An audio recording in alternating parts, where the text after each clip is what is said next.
and welcome to a very special episode of People City Propaganda. I'm your host for the day, Albert Corado. Today I'm joined by the founder of Polo's Pantry and an all-around food justice badass. You heard her on her first ever show. Please welcome back Melissa Acedera. How you doing? What's up, man? How are you? I'm okay. I'm good. We're here at the Robinson Space. Everyone's cleared out for the day. I'm having a beer. You're smoking a joint.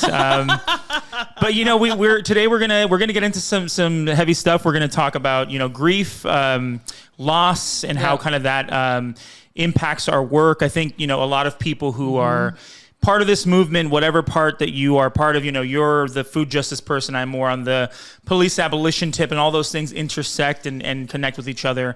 But one thing that I've noticed doing this work and talking to people is that everyone has pain. Oh, yeah. Everyone has trauma. Everyone has grief. They're losing someone, maybe losing someone brought them into the work, or they've lost someone along the way who informs what they do. And so I want us to get into that today, because I feel like, there's a lot of talk of being open and vulnerable, and I think that even sometimes still, there's not a lot of that, even with people. It's what's interesting to me about organizing is that people for 2 or 3 years, and you know them in a way of hey, we're organizing. We've been at rallies together. We've been in situations together.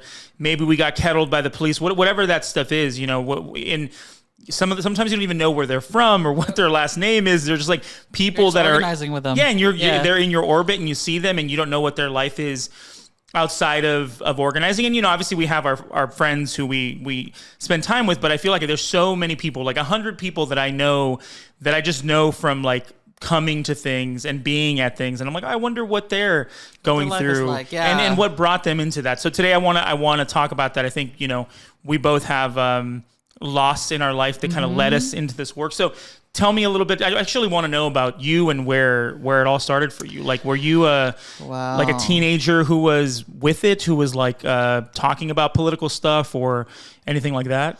Dude, actually not at all. That's such a good question to start with. Because some people, I feel like I knew people when I was a teenager who were very politically minded, and I was not. I think if you asked me, do I like, President Bush, I would have said, no, fuck that guy. Yeah. But that was sort of the extent of what my political knowledge at the time was. I didn't know anything about anything. I didn't know what leftism was, or food justice, or any of that stuff, or police abolition. Those were things that were so foreign to me. And I thought, growing up in California, being you know what? I believe in gay marriage. I think homeless people should be housed. I was very sort of I believe in good things, but not actually knowing not how those good things are done. But also not even scratching beneath the surface and saying, okay, but why is it that because when I was a teenager, and then early 20s was around the time of Prop 8 and the anti-gay stuff, and so for me that was a very big moment of oh, there's something happening, and I want to be part of the good side. But even then, it took me so long to get into actual talking to people about these big ideas and all that. But what was your experience when you were that young? When I was a teenager, I definitely wasn't as activated and as well informed as our young people are right now. I feel I'm always so amazed at how young people are so engaged and have such strong understanding and language around this stuff. But I realize they're also they're born into a very different world than we were growing up. Yeah. I definitely wasn't at all political or even radicalized at during a teenager, because I think I was being a daughter, the only daughter of the Filipino immigrants. I felt I was just so immersed in just the living of life, and I think at the time I was definitely I was focused on school, and I had a lot of. I think I had a lot of responsibilities at home that kind of kept me from actually paying attention to the world. Meaning, I was already helping my parents with a lot of just chores at the house. I felt I had to kind of grow up pretty quickly, so I was doing a lot of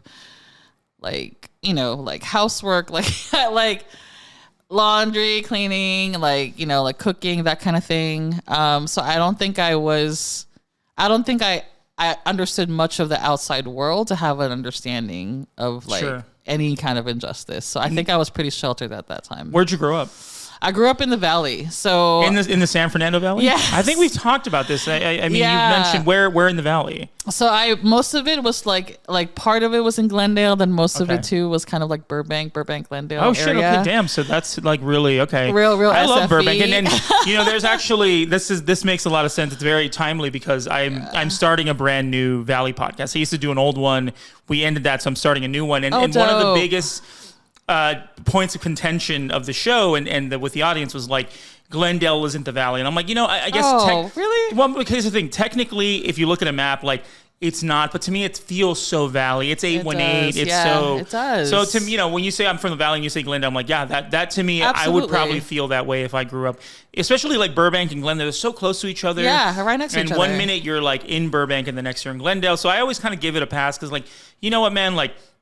It feels very Valley. It has tons of malls and shopping centers. Yes. And what is more Valley than a mall or a shopping center? So, what did your parents do? What were their jobs? Oh my God. I feel like my parents at some point, like they both had multiple jobs. So like my dad was a car salesman at some point, and I feel like they also kind of got into like these kind of sales sort of like pyramid scheme type things that most immigrant parents kind of fall for. My mom sold Mary Kay for a short time. I mean, it's such a rampant thing. Yeah. Right. So my parents kind of did that too. And then like my mom, people think she's a nurse, but she's not. She's actually, I think she's called a medical technologist. So she actually works in kind of the blood lab in a hospital. So she worked for hospitals for a while. Gotcha. And then my dad, I think, just picked up whatever jobs he could usually take. And most of it though were like sales jobs.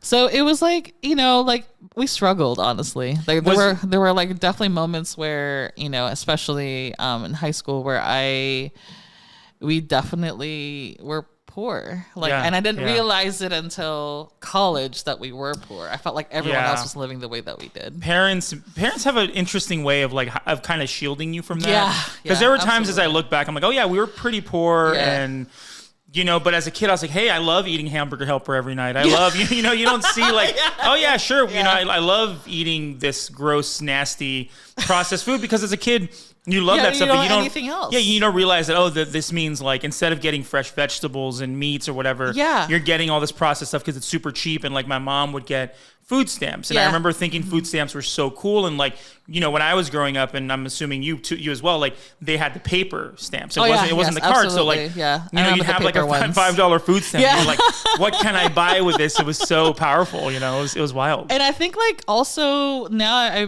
as an adult, you kind of see how like your parents too just sort of were winging it with like your aunts and uncles. So like, like I feel like there was also this sort of collective like way that our families would just sort of like, it's almost like kind of like crowdfunding childcare where they just kind of would like leave us with one aunt and uncle as like the rest kind of like, so it was like this I felt like we already knew how to live in a village because we just had to survive that way. Yeah, and your parents came from the Philippines, right? Yeah. My mom came from Mexico. My dad came from El Salvador. And I think that what happens with immigrants is you find the parts of town where your people are. Obviously, like the Valley. I mean, when I was young, I remember just meeting a person who was Filipino and being like, you're what, Filipino? Like, but your last name is Martinez or something. You're like, and I remember just tripping out because I had, I didn't know anything about colonialism and how that stuff works. So I remember talking to a kid who to me looked Asian, but his name I think was like Justin, I think maybe Martinez or something like that, and being then reading about like, oh, this is why, and the Spanish and all that, and being like, oh, the fucking Spanish screwed my people over to the Mexicans and all that. Yeah, it's the reason we believe in Jesus and speak Spanish or whatever.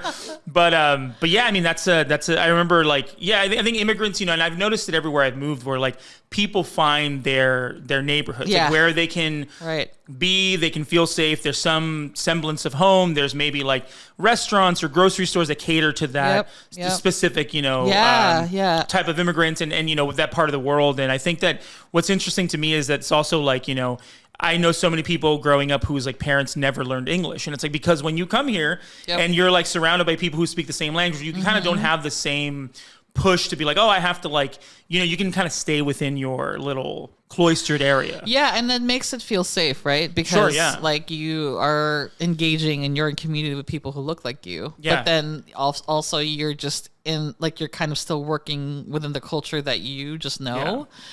And I just also remember just kind of, and I'm sure this is also your experience where it's like at a young age, you kind of had to navigate the system for your parents already. Yeah.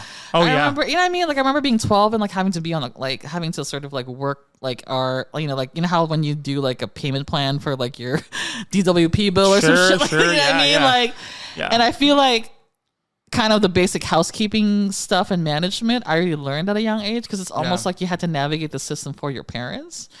So that becomes sort of like this layered role that most kids of immigrants kind of find themselves in. So I feel like along with having to assimilate to a culture that really like our parents, you know what I mean? Like it's just all these layers of like kind of stripping away like yourself from an identity that, you know what I mean?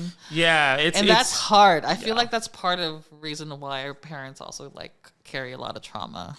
Yeah, I mean, I think that, they also came here and had to just kind of hit the ground running and figure some shit out. And I think that, quickly. I always tell my dad, he would get on me when I was younger, like, oh, why are you working in coffee shops and why are you not doing this? And I'm like, Dad, the whole better life thing you always talked about when I was a kid, this is to me the better life, that I don't have to go and find a job that I fucking hate because I need to, I have a kid on the way or whatever. Like, and it's funny because my mom was more of the person who like, I would have to do stuff for her. And her, she spoke English and it was pretty good for like someone who came over when she was like 15. Okay. But just navigating some of those things was hard for her. And my dad was the one though. He was, as soon as he got here, my dad's a hustler. He like, he'll get, his work ethic, he gets shit done. He figures out a way to get out of like situations. And when he was ever broke, he like figured out a way to like not be broke, He's just that kind of guy. So I never had to help him. But with my mom, when my parents got divorced, I was with my mom mostly. So it was like having to go to school and then be like, they give you free food. All you have to do at school, all you have to do is sign this paper proving that you're poor. Basically saying I make my mom or whoever makes X amount of money. Makes under this amount of money a month and they give you free food, which is so fucked up. Like you legally have to be at school. Right. And they then, if you don't have money to pay for it or proof that you're poor enough to get fed at school, then you're kind of out of luck. And so I'd have to be there. Like, and I think to me that really teaches you this, shows you the stark difference of even the kids in your same school are like 100%. Having it better. We'd had the highly gifted magnet kids and they were all rich kids and you'd have kids who would bring like, lunch from home. And I'm like, man, I wish I could have a Lunchable or have a peanut butter and jelly, whatever it was, you were envious of these people. And I'm like having to eat shitty LAUSD food, which I mean, I grew up loving because it's junk food and I love it. But like, as I got older, I was like, oh yeah, it really sucked to kind of know that like I was having to carry around this ticket. Yep. It's like a ticket of shame of like, oh, here I proved that my parents were poor enough to give me free, for you to give me free food. And it was a weird sort of thing that I still kind of carry with me. Cause I mean, again, you're in classes with kids who are way better off than you. Right. And you're just, and again, you don't know what people are going through. You don't. And so for me, growing up, what was tough because we went through times of being poor and then being a little better and then being poor again. But like my mom and my dad had ways of making it seem not as bad. But then other times when you're at school, you just see like, oh, I have a ratty backpack and like this kid's got the brand new transport and all that. And it's like, man, And I remember too, and it's so interesting how a lot of our childhood memories are kind of like around food and food access. I kind of always think about that too. Like, dude, if it weren't for my best friend's parents, and her parents were from El Salvador, like they knew that I was hungry when I come over, or like they knew that like I think like they just that I was just hungry. And not that my parents weren't feeding us, we just, like we just didn't have, I guess, enough. How many of there were you? Like kids? There were four of us. Four kids. 4 kids. And 2 parents. So you had 6 people in the house. Okay. Right. Yeah. Exactly. So that in itself, right? Like you're feeding 6 mouths. Like there's like all of you. And you got to feed them a few times a day. Exactly. Yeah. Like every day. Every day. Yeah. So then, obviously like we, like you forget that like my parents didn't have enough time to even make lunches and all that stuff for us. So yeah, by the time we get home, we're fucking starving. Yeah. So then I remember like I would luckily my best friend was like across the street, and I'd just go over to her house, and her parents would just like feed me. Yeah. And I just remember just being like, man, like if it weren't for their parents, like, yeah, I would have gone hungry. Yeah. A lot. And then I just sort of like started to learn how to like cook, like either like I would just cook more rice or start like kind of innovating in different ways. And I think like, and starting to get really resourceful in different ways. Yeah. But I feel like, I feel like a lot of the hustle that I have is just because I watch my parents hustle to get out of like just all this stuff. And I mean, I remember even there was one morning where like we went, you were living in an apartment, of course, because we can't afford a house, but like,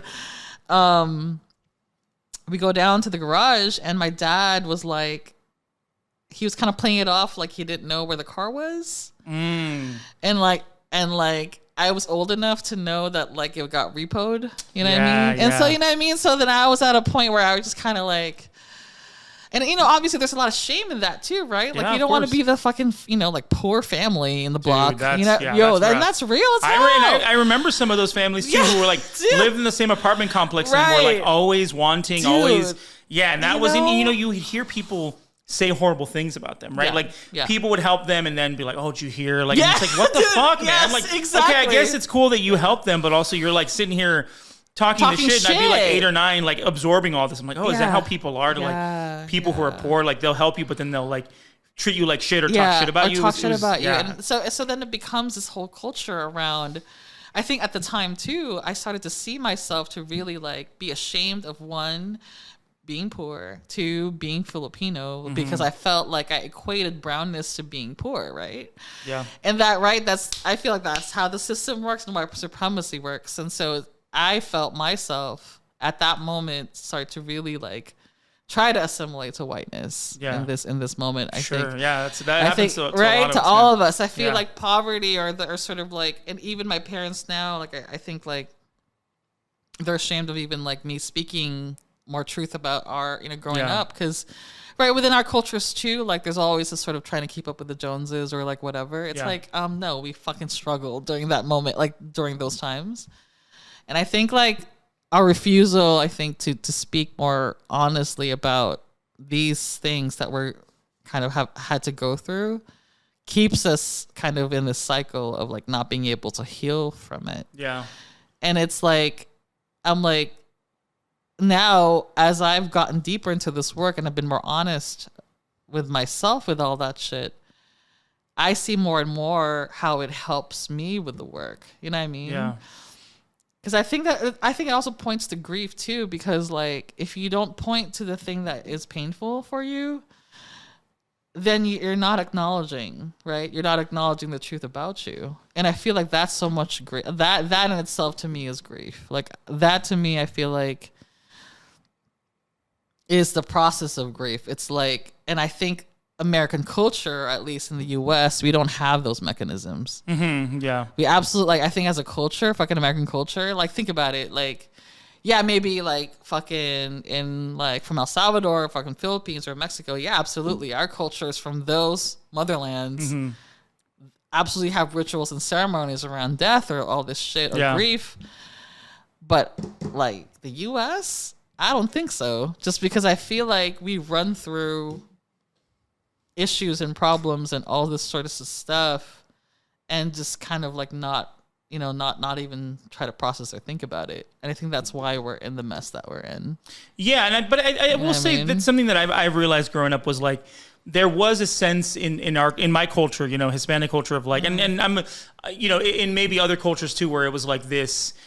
There was a closed offness to it where it's like you don't talk about that, right? Talk about like problems, Well, you can't admit that you're poor. You can't, talk about like whatever's going on in your house. You're very secretive, and it's very funny to me that like, growing up watching novelas and listening to all this like, Mexican music and like, it's so fucking dramatic. It's so like, overtly done. Like, oh, they're crying and it's talking about betrayal and loss and all that.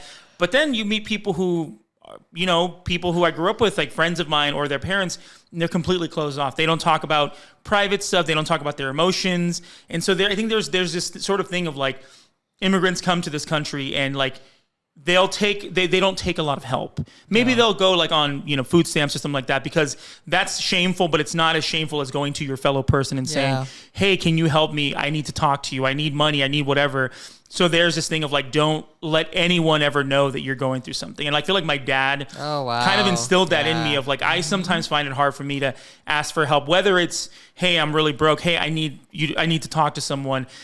I'm very much like, I'll figure it out. And, worst case scenario, I'll get to my lowest and then finally ask someone and I'll like stress out and fuck myself up over it before I ask for help. And my dad is very much like, he could be, broken leg on the side of the road. He'd be like, nope, I got this. I'm good. And it's like, no, let me, and even he's getting older now. Right. He's not moving as quickly as he was at one point. So I'm like, oh, let me help you. And he's like, no, I don't need your help. And I'm just like, all right, I'm not trying to offend you, but I'm just like, I care about you. But there is this sense of like never asking for help from people around you, which is so weird to me because, community, it's like there for you. And like you said, there's this kind of like community of people who take care of a kid, right? I have friends who have babies who's like, I have a friend who has a baby who's like a year old and he has to work, his wife has to work. So like his father-in-law comes over every day and takes care of the kid to let them go to work. And like stuff like that is just something that I feel like white people don't really fuck with each other like that. Like there's all this thing of like, white people are like, hey, you do your thing, I do my thing. Yeah. You're my family and I love you. But I mean, with like Hispanic families, immigrant families, it's like whatever you need, take advantage of everybody you love, like fuck it. But there's just not a sense of that. With like, I've talked to some people, white people who I know, and they just are so baffled by some of the like, wait, the youngest, in a family takes care of the mom and dad if like they're not married. I'm like, yeah, that's sort of the traditional, like they're so weirded out by the traditions that we sort of have. And not to say that the traditions that we have are all good and based in some sort of like, something good or whatever. I think sometimes I get a little weird about like Hispanic traditions and the way that, men are held over women. It's a whole different tangent. Yeah. But sometimes I do feel like, it is nice that we have these things that we can hold on to. Whereas the people who are from the outside, who aren't from cultures like that, feel like it's so weird. But for me, I'm like, it's very cool that if I have a baby, I have like 20 people I can call and be like, hey, come help out with this baby. That's a very cool thing. Whereas like other cultures don't really have that sort of caring, nurturing sort of thing. It's like, oh, you had a baby, now figure out how to like take care of it. That's sort of how a lot of people I think react. Yeah, I think like it's really, I feel like it's really kind of interesting to kind of look at like how we move through the lens of whiteness. You know what I mean? Yeah. Especially now that like there's so much there. I feel like we're definitely in a changing world where we're really pushing against white supremacy and all this other stuff. And we've never been more aware of how that has created so many problems, right? And now looking back at our younger selves, how much we had to navigate all that shit just to even like survive. You know what I mean? You know what I'm saying? And I think back in those days, we probably weren't even aware of it. No, like we're not as aware of stuff. As I look back in my life, I'm like, absolutely not. That person was being horrible to me or shitty, and I just didn't even, because now our antennae are up and we know the language of it. Yes. We know what it looks like. But growing up, you're like, okay, I guess we didn't have that. We didn't have that shit at all. There was no community of people that would tell you, hey, this is what's happening. No one knew the word microaggression or any of that shit. We were just kind of like, labels for it. And I think in a way, I think it's important that we're just in a moment where things are getting way clearer on all the oppressive forces. And I'm excited for young people to have this structure and the language for it that we didn't have. But now it's like, right, looking back, we're seeing all the ways that we were fucked. Oh, yeah. You know what I mean? I'm like, wow, that is some bullshit, you know? And you realize how much bullshit you put up with. Oh yeah. You know what I mean? And just how the system itself is designed so flawlessly that you don't see the cracks. Yeah, man. I mean, I've been thinking a lot about my mom, who she was she cleaned houses for a long time. Yeah. And I remember like she would take me over sometimes to like, hang out or whatever, because she couldn't find someone to take care of me or whatever. I remember seeing these houses and like I remember like seeing a pantry for the first time. Yeah. Was just full of like snacks Stuff, and stuff. And I'm like, wait, they have like a whole room of other fucking shit that's not even just in the fridge. Like they would have like, fucking cookies and shit. licorice. Yeah. And I remember that, but I remember these, older white ladies and just the way that they would talk to my mom. And as a kid, not really kind of picking up on like how shitty they were being, how condescending they were being, how like, basically you should be grateful that I'm even letting you in my home and paying you to do this. As a kid, I didn't pick up on that. But now I'm like, man, if I could go back and be like, and give little Albert like some knowledge of what was going on, right. and so I could have fucking stood up for my mom. Cause I think that immigrants get into the spot of like, it's such a scary thing if you're undocumented, if you're like, you need this job to survive, you don't want to fight back. You don't want to rock the boat, right? And that's why, obviously with like farm workers, it's a whole thing. And like, it's why people,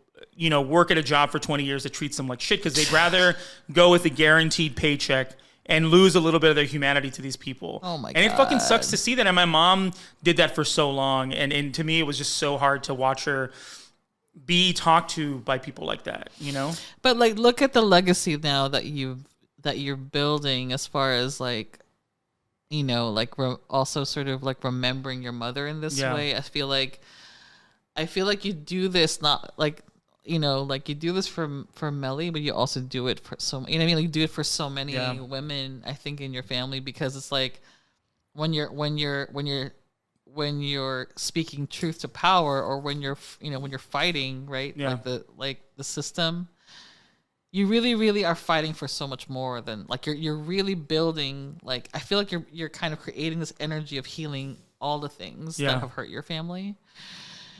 And I see that in the passion that you have for this work, right? And I feel like, and also like holding electeds and holding people accountable for the choices that they make that hurt people, right?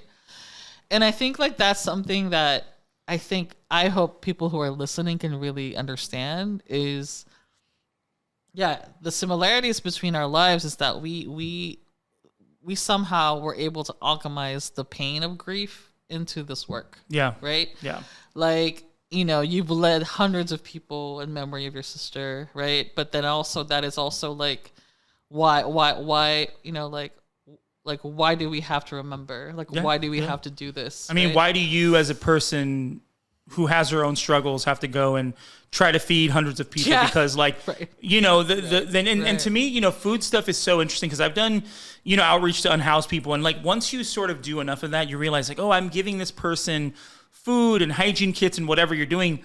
But like, that's an everyday need. Yeah. That's something that is like, you need 3 meals a day, more than that. But like, it's a need that happens every single day. It's not like, oh, hey, here's a bunch of, even if you give someone a ton of food, it's like, well, in a week it's going to be gone or go bad. Mm-hmm. And to me, it's such an insane cycle to see that like people have to be fed every single day because the need is so hard. And as humans, obviously we need to eat, we need to have energy, we need to do that. So like thinking about how much money and how much actual produce and everything you would need to feed, let's say an encampment of people, 30 people for a few weeks. I mean, that it's a mind-boggling number. Yeah. And to think that they're not getting their needs met by the people who run the city. Right. And, people like you and other groups, like having to pick up that slack is so daunting because like you can only do so much as a person. Exactly. Even if you had a staff of 100 people, that's still not enough. The need is so fucking great. Yeah. But I want to kind of move over to kind of getting into some of the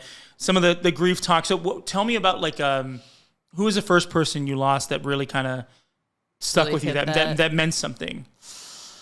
Wow. Pretty big. It's so interesting now that I lost my brother this year, right? I realized that the significant losses were actually the brothers of my parents. So my dad's brother, my Tito Budo, he died first in 1990. And then I think he was probably only like 42, young guy. Damn. And then my mom's brother, my Tito Lit, he died I think in 96 and he was 50. And young men. Yeah, young men. And my brother died at 50. by the way. Jesus, so it's like it's kind of interesting. Like I think my dad's brother for sure was the first death that really like that really was very like memorable for me because it was kind of the first time I got to see my dad. I'd never seen my dad cry. Yeah, that's a scary moment when it happens. and to see my father cry and I didn't even like that was really mind-boggling as a 10-year-old, like to really kind of see my father in like this sort of like very vulnerable state where he was very much like a like a dad, protector, all these things, and then to see him in this moment where he's absolutely broken because his brother just died. And so that was huge. That was huge. And also seeing my mom, kind of support not only, obviously herself, but also her family through the death of her brother. And he had cancer, he had lung cancer. And so it was like, like kind of seeing those first. I think seeing those first, and now it's so weird to kind of experience this now in our own family of like losing my sibling, my brother, and still navigating like that in a way that's like, fuck, like it's just, it's still kind of mind blowing to think that he's not around or walking around this earth. You know what I mean? I mean, it's I don't know that feeling is ever going to go away. I don't think so. Yeah. It's something about an older person passing. It sort of makes a little bit of sense, but when it's someone who's like around your age, maybe older, maybe younger, but like a sibling is so. And that's sort of obviously one of my big losses was my sister Melly, but like a sibling loss is so. I don't know. You just don't ever think that they're going to be away. You're like, oh, we're going to sit here and get older and watch the people we love and grew up with die. Yeah. But we're, and then you don't want to think about like, okay, then when we get older, who's going to be the first one to go? Like, there's a sort of morbid thing you think about. But like, I thought I would have till my 80s or 90s with Melly. Yeah. And she was younger. So I'm like, okay, cool. Like, right. Exactly. And I remember sometimes we would get like in these weird headspaces, like talking about like, people we'd lost or whatever, and she'd be like, Albert, like you better die before me you better not die before me because like I'll fucking lose it. And I'm like, I would say the same thing, and and you have these conversations not knowing what's gonna happen in the future, and you're kind of being morbid and weird. But I just remember thinking like, man, like fucking having to see her pass away and not be here was and she was right, like it did wreck me and it really threw me but for a loop and changed my whole life and all that. But you just don't ever think that a sibling is going to be gone. You're like, you just, it doesn't calculate, right? No, it doesn't calculate because you're like, no, you're going to be the one who does this. And you're going to be the one who takes care of the parents. You kind of assign roles. Assign roles already. Yeah. My brother was always going to be the one who was,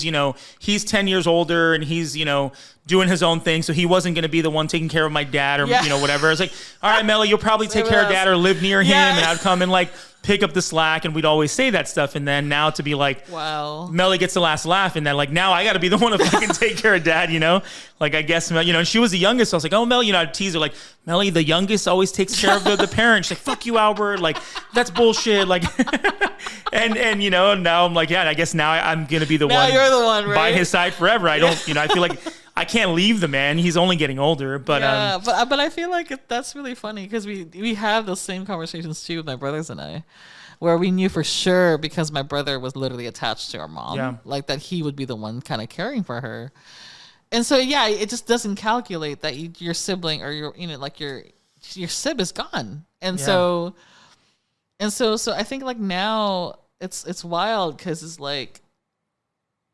I was just saying this earlier to a friend, like, it's not that it's easier because I've experienced the death of my dad, but, like, it is helpful that, like, I can just sort of remember what we did when my dad died, kind of going through stuff, so then it kind of helps in a way. Yeah, I get that. But it still fucking stings. Like, you know what I mean? Like, it hurts just because...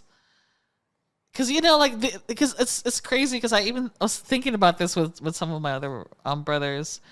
My brother, he was super into like these Japanese cartoons. Like I think Gundam and those robots or whatever. Yeah. Like they're super popular in the 80s and stuff.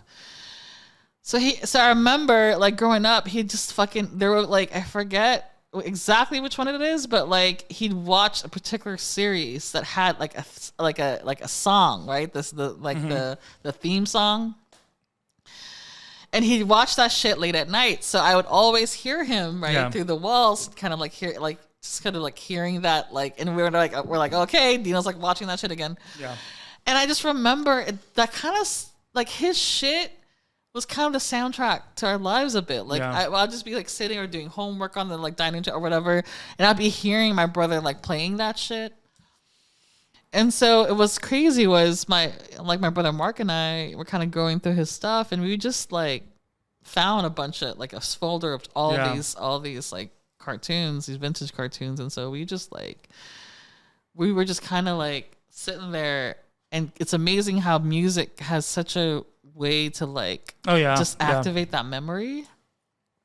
And we were just like crying because it was like, we didn't realize how just even the sound of that, we knew that he was just there, you know, that my brother was so present, you know, and like, and so now when I need to feel close to my brother or feel him, I'll play that. Like I'll play that theme song, you know, just to kind of hear, like just to feel, because I feel like siblings, and maybe like this is also, I'm trying not to speak for you, but like I feel like for my brothers and I, it's just like, you know, because you're all doing your own shit, but you can kind of hear each other, right? Throughout the house whatever. So like my brother with his fucking Japanese like cartoon shit, and then my brother over here, but we're all kind of doing our thing. So it's like that, I don't know, like they're always gonna be there. Like your siblings are like the background that's always there. Right? Am I making sense, right? No, I get that. I mean, I go back to places where we used to spend a lot of time, and you know, I see her Melly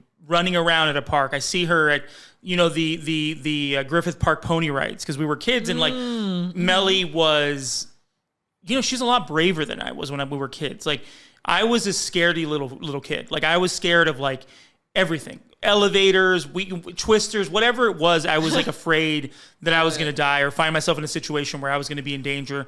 I remember like there's pictures of me at the pony rides at Griffith Park, me being 6 years old, crying on a fucking horse because I'm scared to be on a horse. Melly, 3 years old, having the time of her fucking life. And I'm just thinking, you know, that to me is always like, I see her everywhere we go. Because like we grew up here in LA and in the Valley. Yeah. So I'm like, oh yeah, this was the time that we did this. And I can see her and her imprint on things. And, and you know, and this with the music thing, you know, I remember looking through her phone after she was killed and like finding her Spotify playlists. Yeah. And I just sat there and I took pictures of the whole thing and looked through all the playlists, and these are the ones, you know, one of them was like a sad playlist, one was like, oh, we're about to turn up and get crunk, one was like, you know, working out, and I'm like, man, I like having an insight into what she was, who she was, and what songs brought her joy. And so then I still have like all the screenshots, and you know, for the first, we did a march for her back in 2020. I compiled like a list of like 40 of those songs. I'm like, these were songs, and it's kind of crazy because now I listen to songs that are new that I'm like, oh, Melly would fucking love this, you know, like because her musical taste or whatever ended when she was killed, and so she's never heard the new Beyonce, she's never heard the new whatever, so it's interesting to go back and like see the songs that she loved. I'm like, oh yeah, she never got to hear the other part of that or whatever it was, or even with pictures too. Like it freaks me out that like, oh, there'll never be another new picture of Melly. Oh, you know, all the pictures that I have of her are it, right? All the pictures you have of your dad or of your brother. It ends at a certain point, right? It's never you're gonna, you know, every time I'm looking for like a picture to post of Melly, you have to go for back like an anniversary. I'm like, oh, I have to go back. I'm like, have I used this one? And I'm like, because there's just not any new ones of Melly because she hasn't been around. And you sort of, you know, technology is one of those weird things where it can really remind you of amazing things, and I can have an insight into Melly's musical taste, but it also is like, oh, my camera roll on my phone goes from like, oh, like life was decently normal to literally the next day Melly's been killed, and now it's like all pictures of the funeral and all that stuff. And you know, it's hard to go through that stuff because you're like, oh, I was living a normal life, and taking pictures of bullshit or whatever, and then the next, you know, 2 months of pictures and whatever is like, oh, we had to do this and we had to do that, and then a year later it's like, oh, the 1 year anniversary, and then it becomes these new things of like, instead of taking a picture of Melly at a fun bar for her birthday, I'm like, oh, I'm taking a picture of her grave or the funeral or something like that. And so it's dude, wow. Yeah, you're sending me on this sort of like, I literally had just done that with my photo roll where I just was like normal, like back to December of last year where my brother was still alive and I was just sort of doing shit.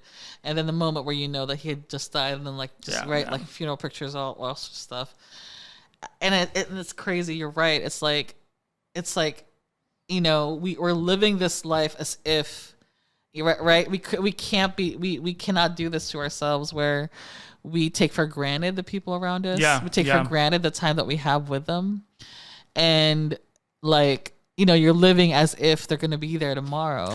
You know, living your life and just going about your daily life and doing your thing is then disrupted by, you know, this thing. I actually want to know about your dad. I mean, when did he pass away? I want to get back to your brother because that's sort of the more recent one. But I want to know about your dad because I feel like so much of your work that you do is inspired by him. Yeah, for people who don't know who I am the founding director of Polo's Pantry. It is called Polo after my father. Was that his name or his nickname? That was his childhood nickname. Like that's actually the only the family knew to call him that. Oh, okay, gotcha. Because his real name is Roberto. Like he went by Bobby, but to his family, to us, he was called Polo because that actually came from my grandmother, his mom. And I think that was from Marco Polo, like the game, because I think my dad loved playing that with his brothers. That's so funny. Like what nicknames you get when you're a kid. He's like, oh, you like this thing, so we're gonna call you that. That's so funny. I love that. So my father is the inspiration to the name and also to my organization. He was the first person to really teach me the love language of food. Like, just he was the best cook in the house when he was alive, and just like, you know, kind of growing up in a home where, you know, like my parents weren't very vocal about their love and affection for us, but it's, you know, obviously just like showing it through making sure that food was there and we're always taken care of. And so it was always through food that I felt my father loved us. I heard someone say a bowl of cut up fruit is like one of the most pure expressions of love. Yeah. And my dad, whenever I go visit him, he will be like, oh, you want mango? Do you want this? And I'm like, of course I do. Of course. I love it, you know? Yes. And my dad would make the best chicken adobo. Like that was his signature. Man, that sounds so good. So bomb. And he also would have this thing called, we have a dish called calabasa, which is basically like squash, you know, like squash. And then he'd like throw in some shrimps in there and some like green beans. It's like his signature dish that he would cook with chicken adobo. And it was just like, and whenever my dad would cook for us, it gave him so much pleasure to see how like happy and like how like satisfied we were. And so I think like those were always the moments where I really enjoyed kind of getting to know my dad. And so like, and just how it was really the most clear sign of the way that he loved us, along obviously with all of the other things that he tried to do. I mean, I think like my parents for sure focused on, you know, even if it didn't have much, they would still try to like, you know, we'd travel, right? We'd like go on road trips or do shit. Like, you know, that I feel like that was the thing that really like they focused on to give us. And I'm so grateful that they did that. But with my dad passed away January 26, 2005. Did you know was he sick? Did you kind of know he was gonna pass? He was actually in the Philippines when he passed away. So my dad had been sick for about 5 years prior to him passing. He had different sort of like conditions coming out of just, you know, from his diabetes and just, you know, like we did our best to really pay attention to the way my dad ate and took care of himself. Yeah. But he also was a smoker for a long time. And so, you know, like, again, I feel like it was just like the stress of life that sort of like layered on top of each other that kind of like made my dad sick. He passed away from a heart attack. So he basically had a heart attack in his sleep. The same way that my brother also passed. So, and he was how old? He was 40. my dad, actually, no, my dad passed away when he was 58. 58, okay. Yeah, so he was, he was still very young. Didn't even hit 60. So that's so fucking young. Yeah, dude, like, and that's the thing, though. It's like, I'm kind of like, I hate that I lose men in my life, like, really, really early. That's, what's so funny? I was talking to someone, I'm like, I've lost two of them. The two most important women in my life are gone. I lost my mom when I was 14. And then your sister. Lost Melly when I was 29. And so, I mean, we have sort of the inverse thing going on. And we do. My mom was 44. It's like she was so fucking young. Dude. Melly was 27. Like barely living, she's a fucking baby. Yeah, barely living life. And it's just like, I think about the losses that we have, right? Like parent, sibling, and just how much that completely just changes your family, like completely. And like now it's so crazy to even like look at family photos and just thinking like, fuck, dude, two of you are not here. Oh man, I you know what I mean? Like that blows my mind. I'm like, two of you are not here? Like how is that even possible? There's a picture that I've always loved of me. It was my dad taking the picture. It was me and my brother Melly in a little stroller, and my mom. And I'm looking at it, I'm like, man, Melly and my mom are gone, and me and my brother are just here, much older, having gone through all this shit. And like, it is a trip because also my mom was kind of her dad passed away, and that was a big one for the family. But then I was like, oh, my mom passed. She was the baby of the family. She was 44. And then now a few more uncles and an aunt have died. And now I'm looking at old pictures. I'm like, mom's gone. Tia Socorro's gone. Tio Ricardo, all these people are gone. And I remember it was like March of last year, I lost two uncles in 2 weeks, basically. Oh, my God. One of my uncles had kind of struggled with alcoholism for a long time. Ended up in the hospital, was in bad shape, died after a few days of being there. And then while they're making arrangements to like bury him and figure that out, my uncle who was sick and had like to have dialysis went into like a really bad stage and basically like, hey, we can't keep him alive.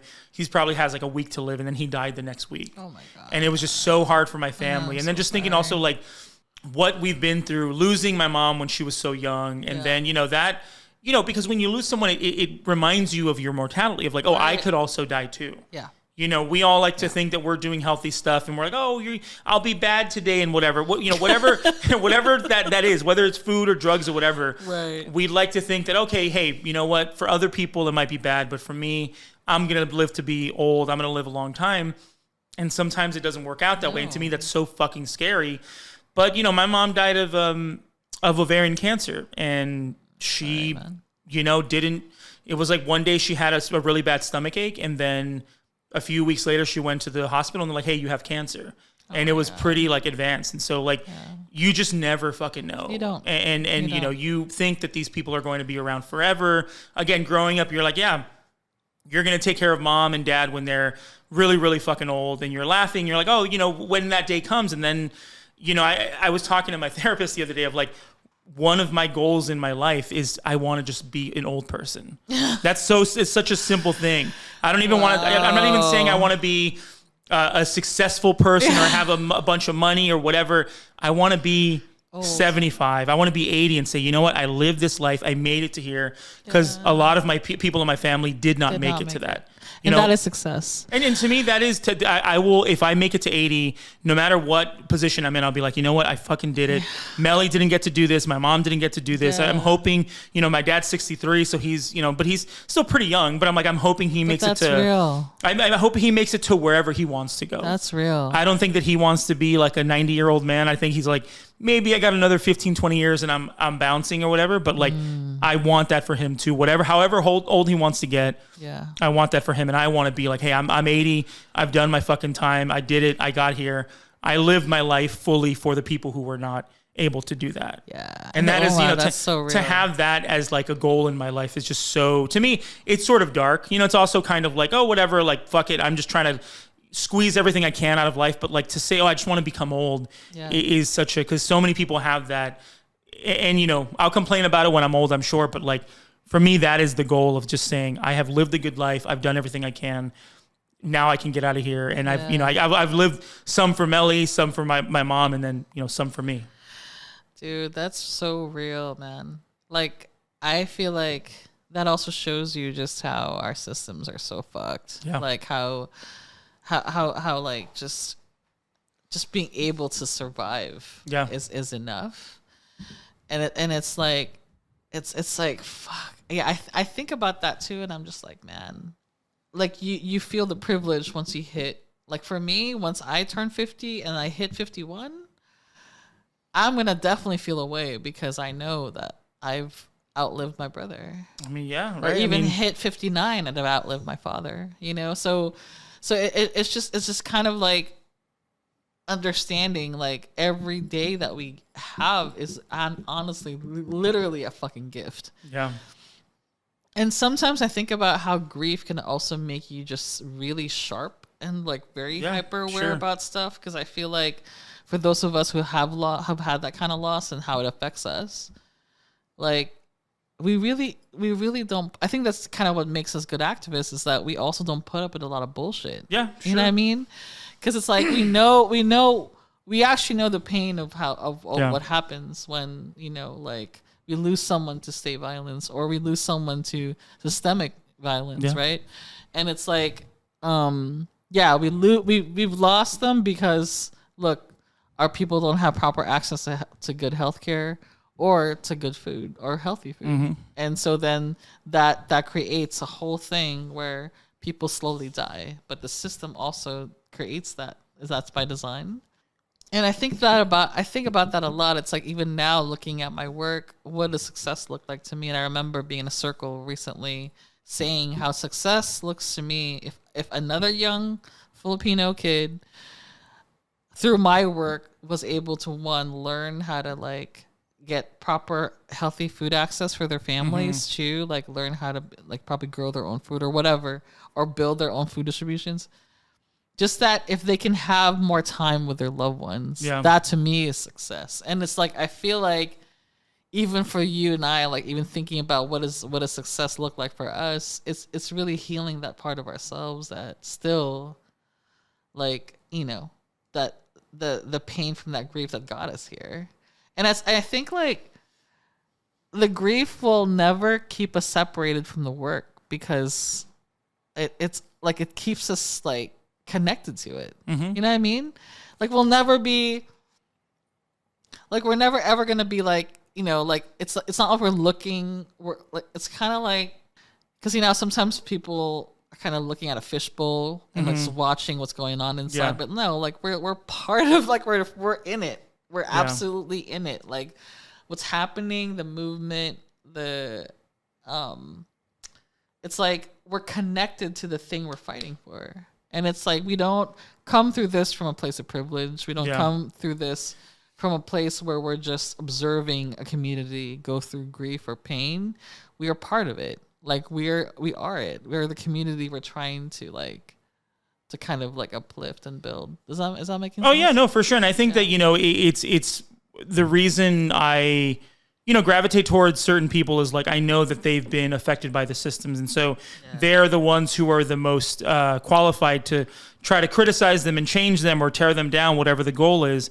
And, you know, for me, I talk to people and like, you know, for a lot of people who sit there and talk about this stuff and give their opinions on it, you know, if you haven't been through anything, you can have an opinion, of course, as we all can. But unless you've been actually affected by these things, by state violence, by food insecurity, by whatever it is, then you need to make room for the people who have been. You know, for me, that's the thing of like these, you know, people who are in leadership roles, and I'm like, but have you actually had to, you know, scrounge through the trash for food? Have you had to go to like a food bank and sit, you know, and get your meals for the week, and that's the only way that you can get food? Have you ever had to bury the person you love most in the world after they were killed by the police? You know, for me, it's what, you know, the pain. Yeah, and they don't know the pain. I think it's interesting that people, you know, try to pass judgment on the way that people do things, because it's like, you know, we found ourselves in this work by, you know, whichever way we got here, and we're doing the best we can to make it, you know, make this a better world. But, you know, when I hear people talking about talking shit about things that they know nothing about, I get a little pissed, because I'm like, you know, you haven't been through what I've been through. When people say, oh, Albert, you're so angry, you're so mad about this, you're not looking at this in a way that makes sense. I'm like, you know what, man? Like, what doesn't make sense is my 27-year-old fucking sister being murdered by the LAPD. That doesn't make sense to me. So whatever you're trying to tell me doesn't mean shit, because I've had to go and live this. You've had to go and live food insecure and see people at their fucking lowest. Yep. And so when you talk about it, you're talking about it from a place of knowledge, right? You're a place of actually having been through that. And I think that what sort of keeps me going in the work and wanting to do something more is the fact that, like, I want to inspire some kid who's been through what I've been through. Yeah. A family, maybe they've lost someone to state violence, lost someone to incarceration, to whatever. Mm-hmm. I want to inspire that kid and say, hey, man, like, you know what? You don't have to be nice about it. You can say whatever the fuck you want. You can go out there and inspire more people. And the only way that we're ever going to get ourselves free and in a better place is if those people, right, the young kids, rise up and we all do our own thing. But it's never going to come at the hands of people who are like, well, maybe we should be nice about this. Maybe instead of being mean about it, we should do this and this. And instead, maybe we should be, reform the police instead of abolish them. It's such a... grief really to me is the driving force of my life right now. It's grief that's also coupled with anger. Do you have any anger sort of when you think about even just like, dude, even, but I'm not even saying just the systems. I'm saying, do you have when your dad passed, when your brother passed, did you feel anger to the world, to whatever? Tell me, Absolutely. I want you to explore that a little bit. Yeah. Let's talk about rage. Mm-hmm. So to me, I think like that's something that I'm beginning to really feel a lot more comfortable being public about. Yeah. Because if you follow me on social media, especially on Twitter, on my Mel Music personal Twitter, I can kind of get into it sometimes. I can kind of say some shit. Yeah, I will talk shit to like local electeds because they're corrupt and fucking garbage. But I think that I don't share too much of my life just by design. But now I think as I've gotten more comfortable sharing my life story and how I got here, I'm becoming a lot more comfortable showing that side of myself that is filled with rage. Yeah. I remember not too long ago, probably a year ago or maybe like, I don't know, but remember when what were we fighting about? I think it was either 5611 or 4118. I'm trying to remember which ordinance it was, right, but I basically got up to the mic for public comment, and another organizer friend from Nella gave me the stats on student houselessness in the LAUSD, and I remember I spoke up as Polos and as Homemade Meals, and I gave the fucking stats of houseless families that were close to schools. And I remember shaking because I was so angry. Mm-hmm. And I remember I had never gone up for public comment, like in person. And I remember when I got up, people were cheering and shit like that. And I remember that I was really encouraged by people because I was nervous because I knew I was fucking pissed. Yeah. I remember I got up there and I looked straight at all of them. Like I looked straight at fucking Nithya, everybody that was like right there. And I just started going off and started feeling this shit. And I was shaking so bad, but I was just like, this is your fucking fault. Mm-hmm. Like, you know what I mean? Like I just knew, like, because I started feeling all the things, I started seeing all the images of families, of mothers in cars, RVs, holding their children, and me literally giving fucking baby formula and shit to them. You know what I mean? And I started to feel that energy rise, and I was just like, and I felt like there was a point where I was like, ooh, I gotta control this. Yeah. You know, because it was getting to a point where I was hot, like my face got hot. Because I started to just see like all of this shit is done by design. Yeah. You know what I mean? Yeah. Like y'all being violent to people on the street when there are fucking empty units that could house people right now. Yeah. And you choose because you like allow developers to run this fucking city along with the LAPD to keep people on the streets instead of like caring for them. Like I'm just like, right? Like I feel like at that moment, I really felt rage in a way that I was like, And at that moment I realized I started to have so much respect for every person who would do public comment. Yeah, for sure. I just like got it, dude. I literally got back to my seat. I was shaking, and I left early. I forget what we were doing. I think we were marching, but I forget. But I got in my car and I just started crying because that's just not my wheelhouse. I'm not part of the coalition or the movement that goes to City Hall that often. I'm usually out here organizing for food. Yeah.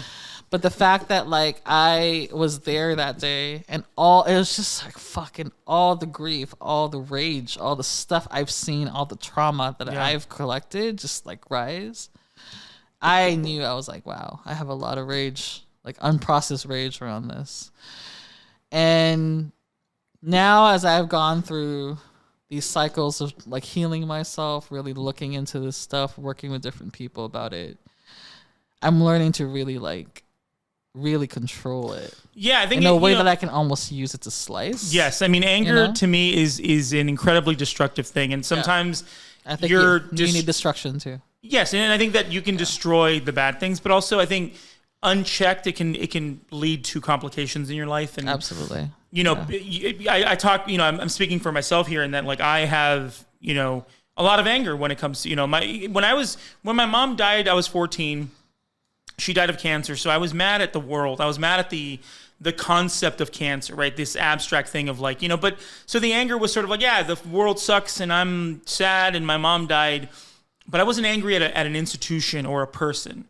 When Melly, was killed by the LAPD in 2018, I was angry at the people who did it. And to me, I'm like, you know what? I have anger in my heart for a lot of things. And that, my mom dying, my sister being killed, seeing people on the street struggling, whatever it is, it's like I do my best to, harness it and then throw it in the right direction. Yeah. And then sometimes, I feel like it bleeds into my regular life where I'm angry and I'm like, I get into this mode of like, I'm an attack dog. I want to attack people. I want to like fuck with people. And I'm like, I'm so vigilant and I'm like hyper aware of what's going on that sometimes I feel like people in my life are trying to like fuck with me or undermine me. And then, I have to remember, these people love me and they care about me. But sometimes the anger in me is so, it's so strong that I'm like, I let it bleed over into other stuff where I'm like, I shouldn't be this way with people or someone that I love because of that. And to me, that's sort of I think it's a side effect of grief of like, you have this anger, you have this sadness, and sometimes there's nothing you can do to escape that feeling. Yeah. Sometimes you have to live in the pain. There's just days where I think about Melly dying in a fucking Trader Joe's on the floor, bleeding out. Like, really horrible, horrible image to think about. Yeah. I think about my mom alone in a hospital bed, withering away, and it makes me so sad and so angry. And so I'm like, man, I want to do something about that. And I think that when you get into those moments, that's what sparks creation of things, right? That's what sparks wanting to start an organization or become a food justice warrior and all that. So when did the sort of light bulb in your head go off during your grief? Like, I need to go and get involved and do something with, let's say with your dad. When was that sort of in what stage of grief were you where you were like, I need to go and do something and I'm going to name it after my dad? Because I think naming something like as important as Polo's Pantry after your dad, you're saying something. You are sending a message to people saying, "Hey, I'm here, and I'm holding up my family member as this person that now I need to sort of live up to the standard they had for me." So talk to me about something like that. Wow, that's a great question. Thank you. I appreciate that. I technically I founded Polo's in 2018. Okay. Right, that's about I would say 13 years after my dad. I feel like it took a while for me to get to this place. It was literally like I tell young people, the road to this to where I got to is not linear at all. Mm-hmm. I literally took so many different routes. There's no one way to do it. There's no one way to do it, and I don't want young people to feel like there's that when they're trying new things, when they're trying to live, that it feels crazy and chaotic. Like your 20s are kind of what they're supposed to be that way. Yeah. It's like you just trial and error that shit. But you also try to like gain as much life as you can as far as like just also have fun. You're still young.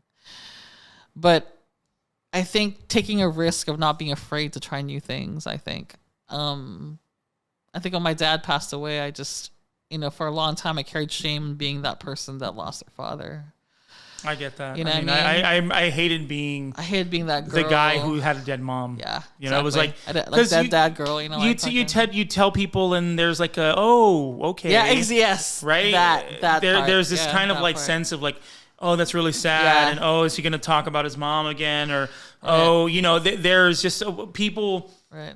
My theory is people just don't have the tools to deal with that. Like the language of loss is so limited that we don't know what to say to people. Even I, who've been through a lot of loss, when someone I am close with loses someone, I sometimes find it hard to be like, what's the right thing to do here? What are the right words? Right. Can I, because I know what it's like to be told, hey, I'm really sorry for your loss, and have it be, disingenuous. Yeah, exactly. Right? I know what it's like to be like, oh, I'm really sorry and whatever. Even now, it's like sometimes when people like find out about Melly, like, oh man, first of all, I want to say like sorry about your sister, and I'm like, thanks. It's like I know that they mean well, but sometimes I'm like, dude, I just don't want to be known for that to a degree. Like, it's like I'll never forget Melly. I love her. She was my best friend, but like sometimes I'd rather just be Albert Corado, a guy who does a podcast, not Albert Corado, the person who lost his sister and is now waging a war against the LAPD or whatever. But yeah, it's tough. It's tough because,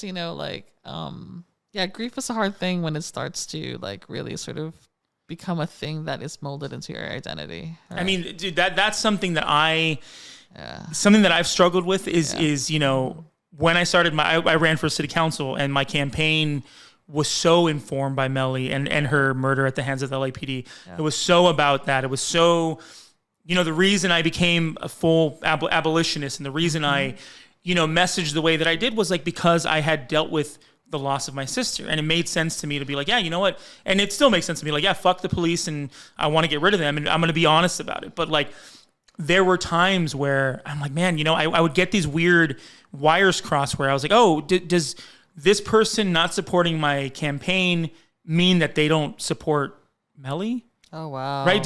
I was having these weird fucking things where I was like, wait, like this, I had to kind of tell myself after months of this being like, the fact that this person doesn't support you or whatever doesn't mean that it's sort of an indictment of Melly, or it's saying something negative about her, because I had made so much of my life, so much of my organizing and all that around Melly. That it was getting tangled, and I was having a hard time being like, well, if you hate me because I'm running, that means you hate Melly. And it was a weird, and I had to talk about it in therapy and go through that. But did you ever feel like, oh, I'm not living up to what my dad would want me to do? Because I feel like trying to live up or honor someone who's not here is so hard, because you'd like to think, hey, my dad will be proud of me, but I know that sometimes my mind fucks with me and say, oh, Melly would think you're fucking ridiculous. Yeah. Sometimes I have those moments of like, oh, Melly, would she even care? Well, whatever. And obviously I know the answer is she would be very proud of me and all that. But there are times where I'm like, man, am I doing the right thing? Like, would Melly even, it's hard to ask that question of someone who's not here. Wow, man, I love that. I love where we're taking this conversation, by the way. I think like it's really interesting to sort of like try to kind of like measure up, right, to honoring the person, your loved one. And I remember I'm okay, so I'm kind of go back to the time when I was trying to like name my org. I had just finished like a really good this really dope meeting where I was like, okay, I'm gonna do this thing. I'm gonna like start my own organization. I'm gonna like go off on my own. So I'm driving home, right? I'm on the 5 driving home, and I'm like trying to like think of a name. I was like, what should I call it? And I started to kind of play like just sort of a play on words and stuff. And then I hit on Pantry. I'm like, I like Pantry instead of like I'm not a food bank, so like Pantry sounds good. Yeah. And so then because I also wanted it to kind of sound more like home, like kind of close to homes, and I was kind of like naming it. I don't know what it was. I just kind of like, sort of like my dad kind of popped into my head, and then I started to like think like Polo's Pantry. Like PP kind of sounded real good too, like just how it sounds. as soon as I hit Polo's Pantry, I started fucking crying, bro. Yeah. And I was like, okay, that's the name. That's the name. And I think at that moment I realized, wow, it's so sacred to name something, because especially after loved ones, because then your soul works real hard for that name. Yep. Yeah, 1000%. Yeah. Right? Melly Polo. Like it's almost like when you name a thing after that loved one, you have to work extra hard so everybody in the fucking world doesn't forget who that person was. Yeah. Right? Yeah, I mean, and so I think that's to us, I feel like we're hitting this sort of like the meat of our of this podcast, is like this episode in particular, because I've been wanting to have this conversation with you since I met you, because I feel like that kind of kept me real connected to you, because I was like, okay, Al's the type of dude that fucking knows. Like, I know every step you take in this work is because you're honoring your sister, right? And I knew that feeling, and I was like, man, this guy is just legit. Just because I knew that, like, whatever it was that you're putting out there was just also, in a way, making sure that people didn't forget. Yeah. Not, you know what I mean? So I just was like, you know, and I don't want to sort of, you know, I obviously don't encourage people to have to go through tragedy to come to a place of, like, yeah, for sure, social justice or whatever, but especially with the world burning as it is. But like, I hope that whoever's listening to us is inspired to have these conversations with a friend. Yeah. You know what I mean? Because I feel like you and I, too, as we're moving through this, seeing similarities in the way we've grieved, or like even the way that we grew up, or any of it attached to our family, like that, like this whole experience is, you're not alone, you know, like that this experience of losing someone or whatever is I mean, everyone, we just happen to kind of like experience it like earlier than most. Yeah. And I think that when I found out that your brother had passed, and I remember just feeling like, you know, there's not a lot of people who are going to understand where you're coming from. Yeah. And I understand, because I know what it's like. And I think what's interesting too is that you lost your dad at a formative age where you were like, you know, it sort of, you know, I always look at when my mom died as like beginning of that, whatever that era was. Yeah. You know, I was like 14, was going through puberty, was going to high school, was going through all that. And I was carrying all this grief with me, and carrying all this uncertainty, and how do I live without my mom? My fucking mom, like, but the person who I love the most in the world. Like, my dad's cool, you know, I love my dad as well, but like, my mom was the one who I was like so close to. Right. And I'm like, how do I even, you know, process this or whatever? And then, you know, when Melly was killed, it's like, oh, now this is a start of a new era. Yeah. And it's that thing of like, oh, I really thought when my mom died, like, how do I even get through this? And then when Melly was killed, I was like, how the fuck am I going to get through this? Because like, Melly was such an important part of my grieving process with my mom. She was there with me. She was my younger sister. We went through the grief together and tried to figure out what it all meant and how we felt about it. And she became who she became. I became who I became. We were very different in a lot of ways.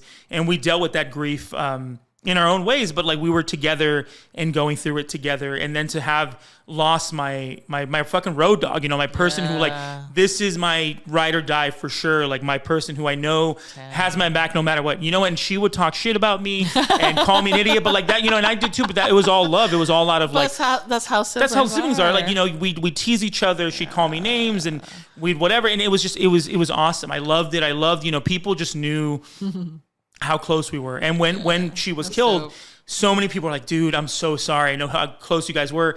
And in that moment, like, as sort of sad and in pain as I felt or whatever, I felt happy that like the world and everybody who would ever met knew that how much we loved each other and how close we were. And for me, that was like a tiny bit of light in the darkness, because, you know, I'm losing her, but then I'm like, yeah, okay, at least everybody knows how close we were. At least everybody knows that we weren't just siblings who like were like, hey, you know, whatever, I don't know much about him. Like, we knew each other, we loved each other, we were super close. Yeah. We were similar in ways that made us butt heads, and I would, you know, I would kill to have one more argument with Melody. Yeah.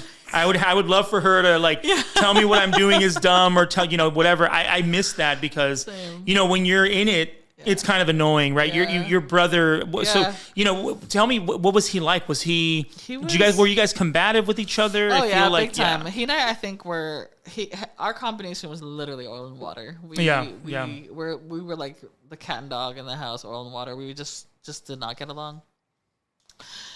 But I hear you in just like that moment now where I fucking would kill to have another argument with him. Yeah. Because, and here's the thing too, like, even though my brother and I just butted heads throughout our entire lives, the moments that we did like connect were fucking real and fucking special as hell. And like, and I realize now the energy I miss from my brother is, I think he sharpened me the most because there were some moments in life where it got real hard with him. You know what I mean? He kind of he went through some dark periods. Sure. And that created a big kind of like rift between myself and him and my little brother, And these are kind of hard things for me to kind of speak about publicly.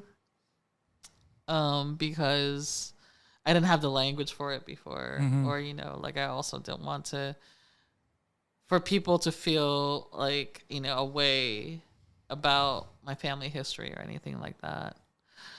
But yeah, it was difficult. There was a time when it was difficult to deal with my brother. So like him in my life really sharpened my soul to like really hone unconditional love. You know what I'm saying?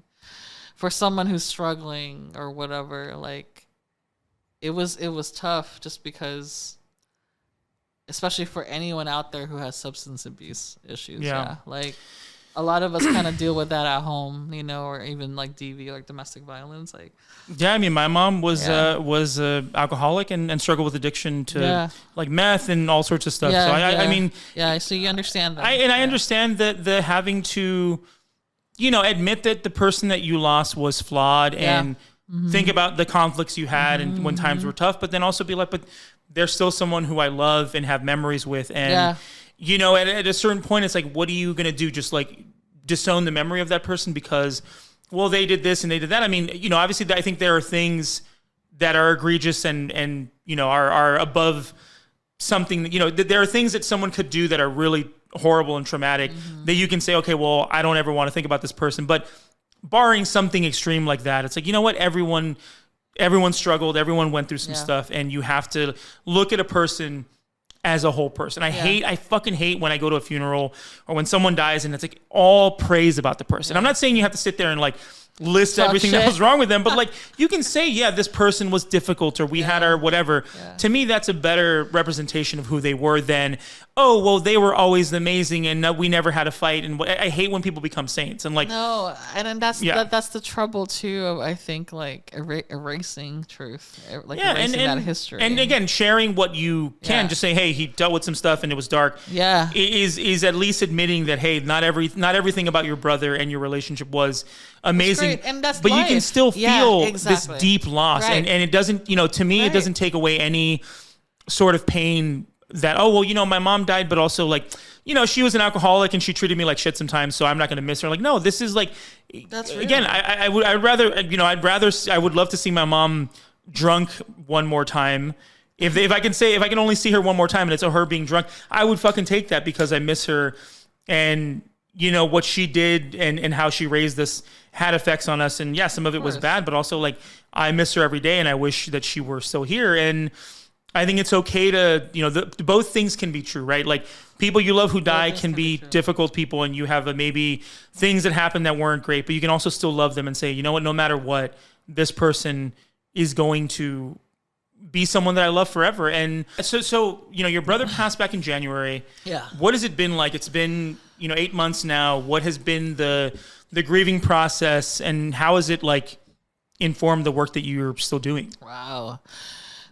My 2023 this year has been really kind of like an earthquake year for me. I feel like a lot of really seismic shifts in my life have happened. Same, dude. Like it's what's wild to me is that like you and I are, we're like relating on a lot of things. Yeah. Like we've both had like kind of bigger years where a lot of shit has changed or whatever, but also now we're like part of the losing a parent young and then losing a sibling as we get older kind of club, which is kind of a weird thing. But it's weird because it's also like, you know, like I'm really, it started off with losing him, and so then it set off this sort of like events where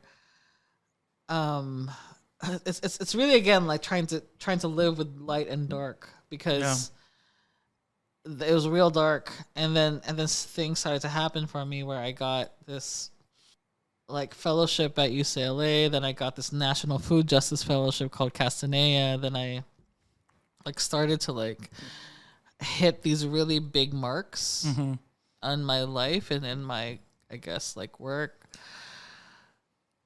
I honestly haven't had enough time to process just because of all the big things that have been happening, and because of losing my brother in January and kind of marking that, I feel like I've been so open that I feel like I've been so present. I feel like losing him, I feel like right now I'm kind of like an exposed nerve, you know, where it's so sensitive, where I'm literally like absorbing all the energy that's happening to me.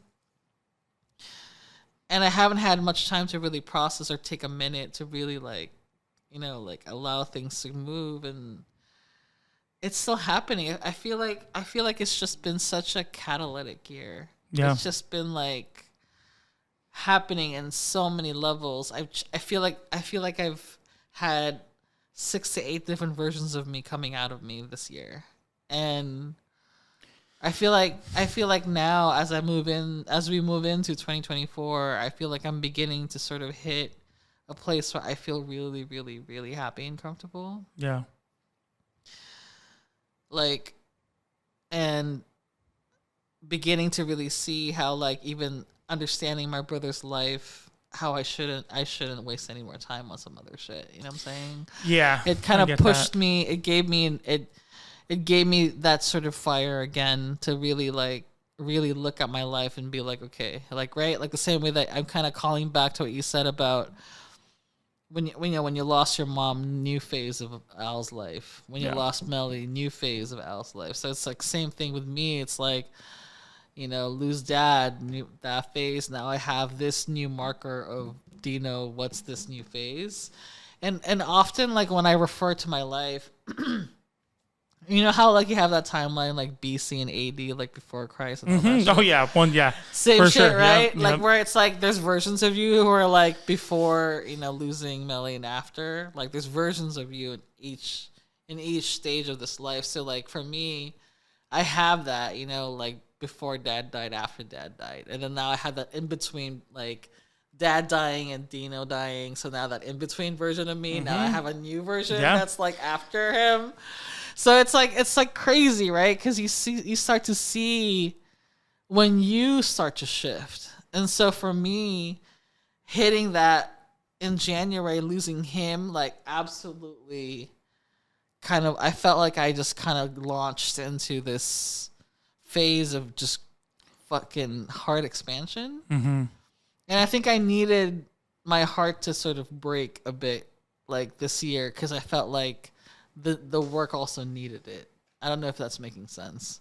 That makes sense. Yeah. I mean, because I feel like everything, I'm beginning to really set real grounded roots in the work, and I feel like I feel like it's just growing pains all throughout right now. Yeah, I mean, I've had a pretty big year as far as big things happening. You know, fortunately, no deaths or anything. But, you know, I broke up with someone, and, you know, I've had, like, creative things that I love doing kind of end or whatever. So different in obviously in a very big way. But I do understand that kind of, you know, I don't know. I thought, okay, my mom dying was the end of an era, beginning of a new one. There's that part of me that goes from 14 to 29 when Melly was killed, and then it's been from Melly was killed to now. But I don't know. I go back to that person who I was from 14 to 29, and how much of my life was so impacted and informed by the loss of my mom, and how it turned me into that person who I would be. But then, to lose Melly and then be like, okay, well, now I'm a different version of myself, and I can pinpoint where I was, you know, 8-9 years ago before, losing Melly or whatever. And now I can see where I'm at. And like, obviously I'm the same person in a lot of ways, but then I also trip out at some of the things that like grief kind of gives you.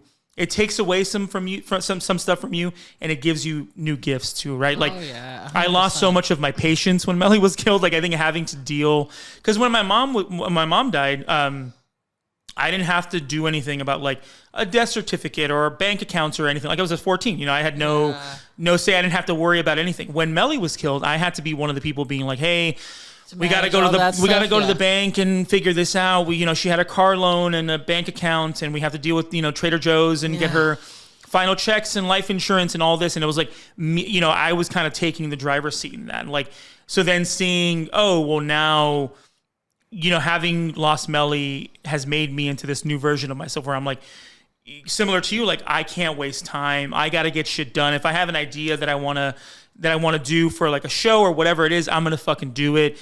It kind of lit a fire under me. And I wish that like there were, I wish it would have happened in a different way where like I didn't have to go through a horrible fucking traumatic thing to become this person who now I'm like, I'm actually like pretty ambitious and can do stuff and have goals or whatever. Whereas before I didn't really have those. Now I have it, but I'm like, but why does it have to come at the price of like losing someone I love so much? It's hard to be Melly's brother sometimes. I'll be real. Like, it's hard to walk into a room and everybody know the worst thing that's ever happened to you. Right. That is a fucking weird, unique thing where I'm like, I go into rooms where people know me and I'm like, they only know me as, if they know my campaign, they know about Melly, right?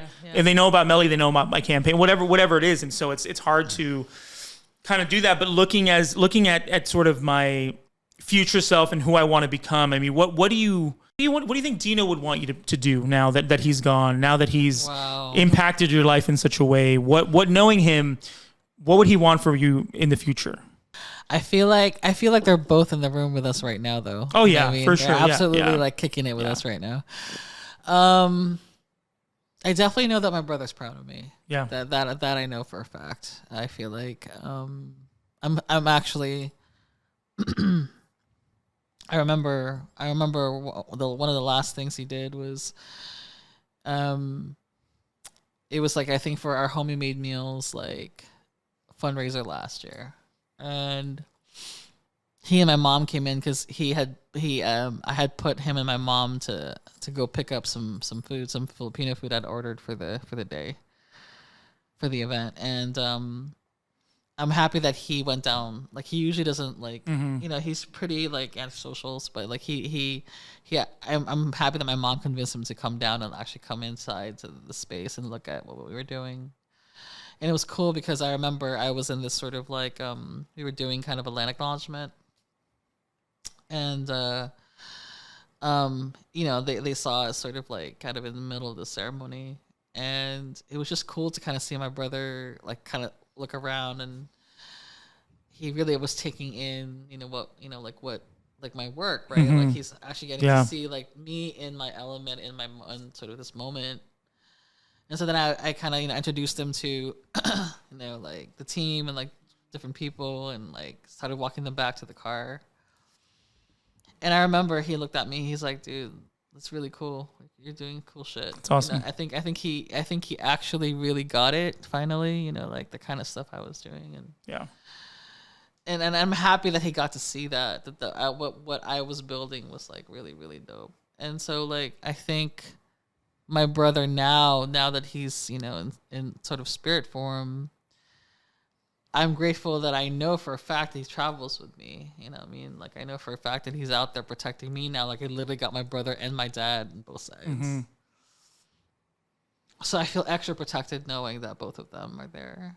And like, I just know that he's just there. I feel like he's proud of every step, just like my dad is. Yeah. And so I feel like wherever I take this, wherever I take Polos, wherever I take my work, and helping build a more just food system and beyond it, like, that my family like will just push me there, because I feel like there's also sort of this layer of why I called it Polos is because it is ancestral work. You know what I mean? Like, I think subconsciously I named it that because I needed people to also in the future, right? maybe future people are listening to this and like just me talking to y'all, like the reason why I think subconsciously I called it my dad, Polo, is also I want people to look at these systems, but also through the lens of like families, right? Like because so often we're just statistics, right? Yeah. Like X amount of people killed by LAPD, X amount of people with diabetes, X amount. We're statistics. We're just numbers. Yeah. And I think humanizing it and adding real humanity into it, calling it someone's loved, like loved one, allows you to be conscious of what it is that has been lost, right? Or what it is that you're working towards. 1000%. Which I think also why it's very like really. The passion for us is really strong is because it's the symbol of it is like our families. So for me, it's like, you gotta really like be intentional with that kind of shit when you're doing this kind of work, because you're trying to educate people too with the choices that you've made for your life after Melly is gone. You know what I'm saying? Like, people are going to study your life and look at it, right? Mm-hmm. Like, because I think about, too, what are we leaving for future generations right now, Al? Like, let's talk to that future generation right now. Like, why? Like, they're probably going to look at this podcast and be like, okay, like, there's a podcast of Al and Mel, like, talking about grief and all that shit. And, you go by Mel sometimes, and, like, we would call Melly that. You're like, Mel, so there's, I think there's something to be said about, like, it's ancestral work, but it's also like, grief can bring people together, right? Yeah. Like, and I think that, I gravitate towards people who have been affected by these systems, who've lost people, because to me, it's like, we understand that, like, our lives could end tomorrow. Yeah. That is a scary thought.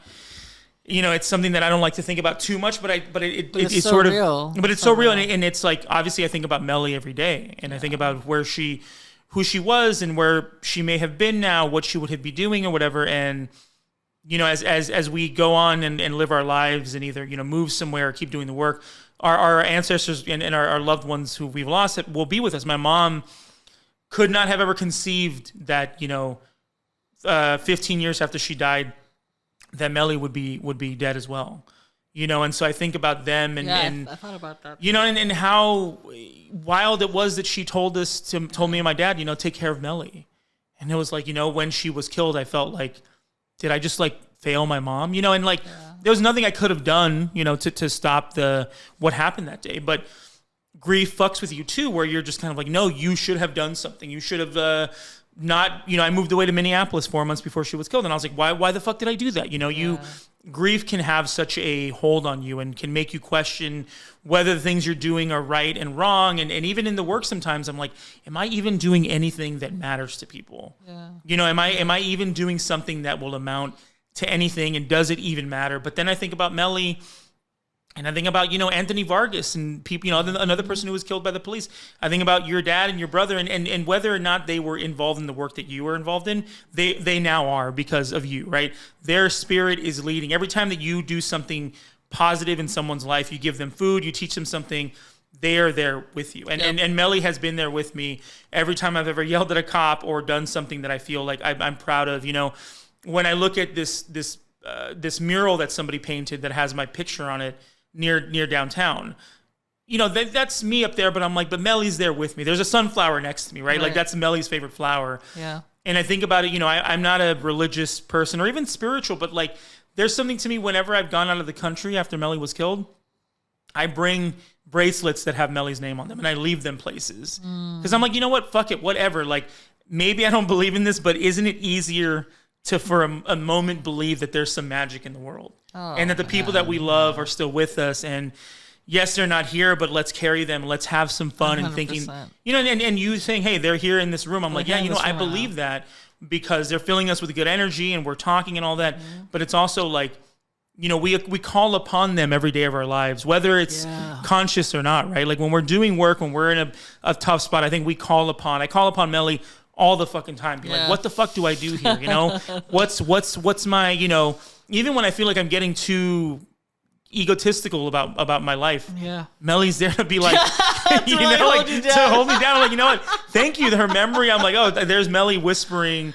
Because, she knew so much about me and knew the real me. This, she never got to see me be like, oh, Albert, who's like considered a person that people care what he says or whatever. She never saw me. She saw me as her dumbass, older brother. And like, to me, that's I think the purity of a relationship, of a family relationship, is that those people know you. They knew you before you were cool, before you were like a person that like put on this act that we all put on for the world, right? Your brother saw you be like a little nerd in the house or whatever, right? It's such a pure form of love, Oh man, that is such a beautiful way to talk about siblings, dude. Because they really are the first people in your life that fucking knows you. Like every little bullshit about you. And it's like, and that's the thing too, that's real. It's like, and trying to explain grief to people, sometimes I kind of like think about how it's like losing a limb. Mm-hmm. And it's like, it's literally like trying to live without it, like trying to live without your fucking right. And sometimes you feel it though, right? Sometimes you feel the phantom. Yeah. Sometimes, I remember like, I think it was maybe 4 months after Melly was killed, I went to Vegas with some friends, and we, that's a place that Melly and I would love to go to as kids. We love buffets, and I remember being at a buffet. And Melly had a thing with like, she loved little versions of things. So like, if you gave her like a little bottle of ketchup, she's like, oh, this is so cute. She would like collect little spoons and like had a thing for like miniature things. And I remember I was looking at the food, and they had these kind of mini bowls of chicken teriyaki, right? And I was like, I'm looking at just food. And for a moment, I was like, oh man, I should text Melly. And I was like, oh, like it really, it's like, not that I forgot for 1 second that Melly was not alive anymore. And I was like, oh, she would love this. And then it hit me, and I remember just being there like, holy shit, like you're constantly reminded of like, oh wait, for a moment I forgot that I'm living a life without this person I love. And what a fucking harsh, reality check where you're just like, oh wait, I can't do that because she's not here. And I remember that like bugged me for the whole day. I was like, God damn it, like this fucking sucks. And even now, sometimes when I'm like having a good day and I've done something good, or like, when I met my ex-girlfriend, and I was like, oh, I really like this person, and just wanting to share that with her. And it's just like, man, I can't. And it's weird to me because for me personally, a lot of the work that I do, and the reason I even do this stuff is like because Melly was killed. And it's like, so I would not be in this world had she not been killed. And so like, she never knew what I was capable of in that regard. I feel like sometimes in movement work, we feel like our sometimes our contribution, like what we've kind of brought in to the work, isn't enough. Because the work is so big, you know what I mean? And I can sense that too. Like sometimes when we're talking, right? Like it's like we're trying to like just fucking, just kind of keep pushing, get through some shit, just be there for the community. But like sometimes I'll have conversations with people, and I forget the bigness of our work. Do you understand what I'm saying? Sure, where sometimes, like I'll walk into space now, and like people will know who I am before I speak. And that has been tripping me out, because I'm just like, wow. Because in your head, you think like you're just so focused on the work, or you're doing something, that you don't realize that the people are watching or looking at you.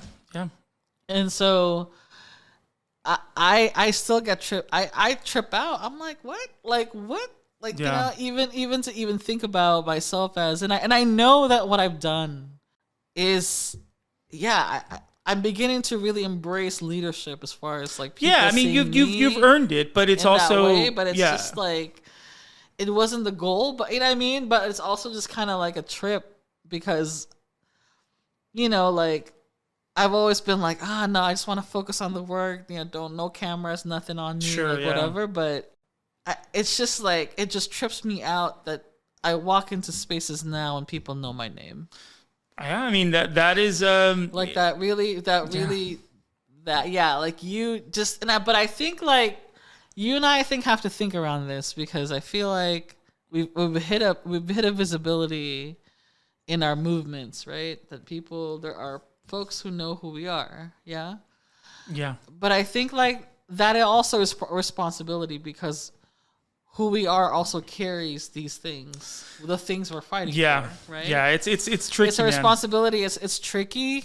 And, you know, like, as we wrestle with the things that are hard about it, I think, like, it's important for us to remember there's a reason why that we're carrying this stuff. And there's a reason why you carry Melly the way that you do, that I carry my dad and my brother the way that I do. It's to also helping people remember that they also have the power to fucking I mean, to see themselves in us too, right? To see themselves in, like, you know, like a brother who's mourning his sis, like, you know what I mean? But to also to really inspire that next generation to be like, look, this is what we did to fight state violence, to literally to really abolish the police. This is what we tried to do. And I think for you, I hope that you really consider that you really are a big piece of that abolitionist movement here in LA. I mean, it's you know what I mean? Like, on a it's hard to kind of contend with that sometimes, because, like, you know, I think we both have been, like, you know, I'm sure you're told, like, oh, you're a leader in the movement. People look to you for, you know, crazy, for like a, dude. you know, like, when people ask me about stuff, they're like, oh, hey, like, can you come and speak to these kids? And I'm like, man, I like, you know, for me, I'm not even trying to be like, all shucks. I'm like, I don't want attention. I'm like, listen, I love attention. I've been doing performance since I was in second grade. I was in plays. I love, you know, I would sing Backstreet Boy songs in front of my class. Like, I love that shit.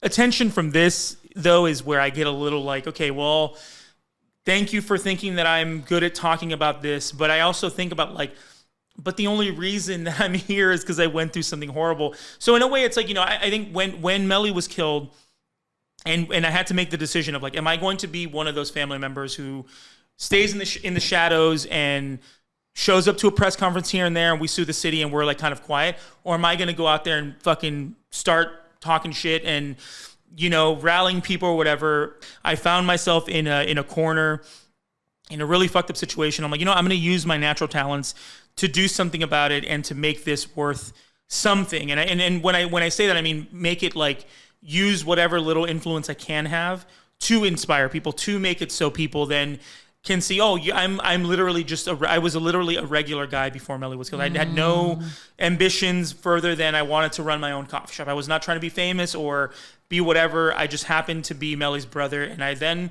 was like, well, fuck it. I'm going to talk to the cameras and I'm going to whatever. And that's sort of who I've become. People know, like, oh, Albert loves to, like, be in front of a crowd, and that's what I'm good at. But, like, I'm, you know, I want to make sure that, like, if people see me as a leader, then I want to at least say the right message. And I want to make sure that I'm talking about things that matter. And you know, and sometimes I'm like, you know, I'm kind of a shithead too. I love to be weird and shit and whatever on the internet. And, like, some people are like, oh, well, you're like a leader, you shouldn't. I'm like, you know, I need to also tell people that I'm a person who, you're a human being. I'm a human being who contains multitudes. And yes, I can sit here and make a gross joke or say something dumb on Twitter, but I can also then talk about my sister who was killed in a very sincere, serious manner. Right. And I think that I should be afforded those things. But when people tell me, oh, you're like a leader, and people listen, I'm like, that's weird to me, because I want attention for something that is not horrific. Like, again, it's always like, oh, Albert, he's like this, he's that. I'm like, but the undercurrent is always like, did you hear about his sister? You know, that kind of thing, where I'm just like, it sucks, and it's the nature of what happened. But it is sort of hard for me to be like, oh yeah, like, I'm a leader, and, you know, listen to what I say, because I'm like, but, like, ultimately it all comes back to, like, that original trauma of losing Melly, you know? Her. And there are days, I'm not going to lie, where I'm like, man, I should have just fucking stayed in the shadows and been one of those quiet families and all that. But, you know, I'm not that kind of person.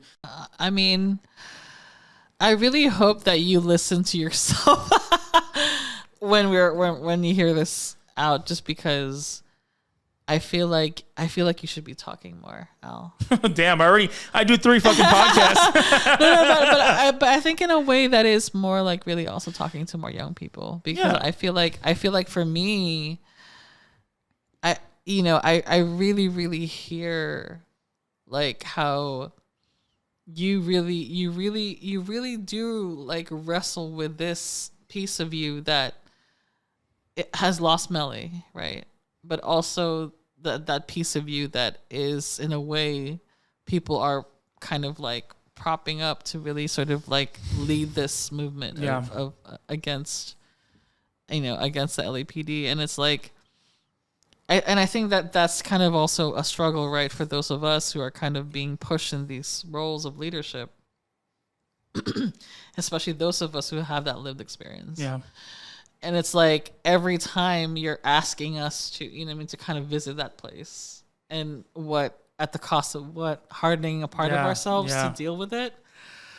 And so I think like that's something that we have to kind of contend with, because even for myself, I'm just like, being a leader of this is also hard, because this is also about people's hardship, right? Mm-hmm. And I think that's something, I think reframing it in that way too is also kind of important, because it keeps us grounded in a way. Because it's like, I feel like there's a lot of misplaced energy around the work, because I think people really start to look at, they see us in a way of like this sort of weird celebrity. I've been called that. Sure, and it aggravates me a lot. Being real with y'all, just because I hate just even the cult of celebrity and just the idea of it. But I think like I struggle with that, being seen as that in the movement, because I'm just kind of like,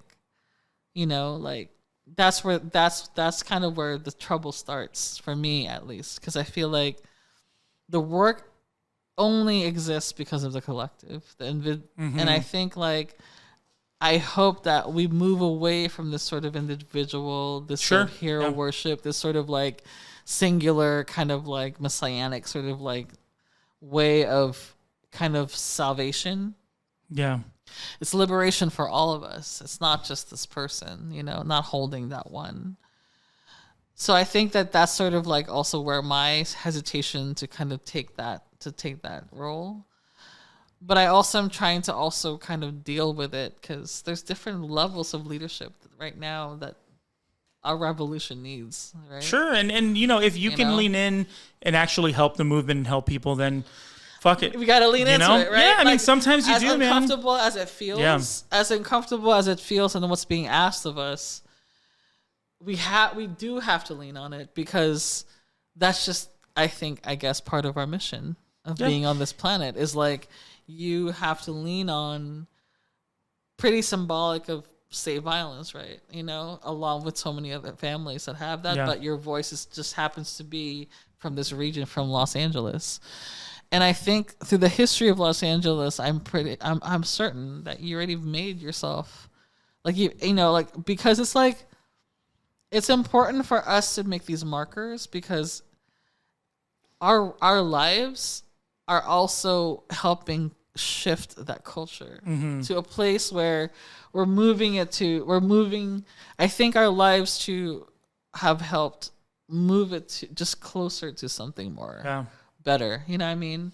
And I think that I hope that you remember that, just about the work that you're doing, the work of making sure people remember families that have lost people to state violence, and your sister. Like, I think that your sister would be beyond proud of the work that you've done.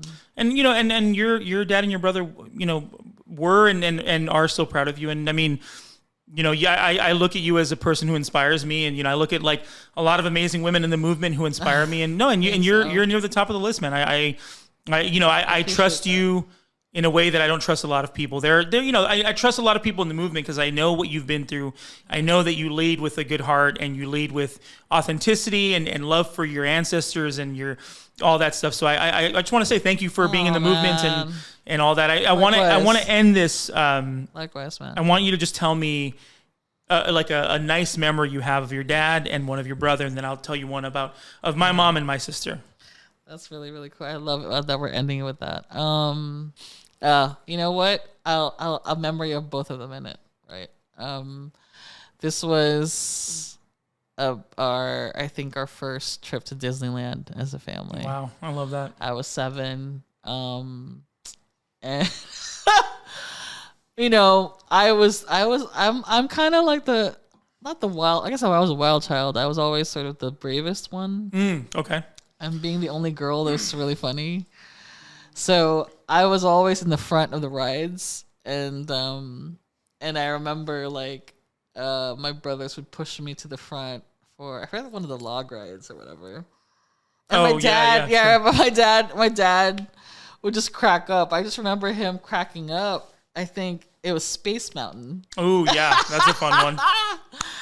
Where I fucking loved Space Mountain, and then when my brothers came out, they were pale as fuck, like so funny, you know. And then even like for Haunted Mansion, like I was all about it, like all up in it. And then my brothers like were like, you know, that's so funny. My dad and my parents were just laughing. And I think that was one of my favorite memories where it just felt like we were just so whole as a family, right? Yeah. Like just in that moment, it was a perfect family. Like we're complete, right?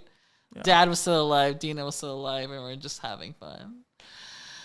And I think like that was probably one of my favorite memories. Like the happiest of where we were just complete, and it was just like a perfect childhood memory.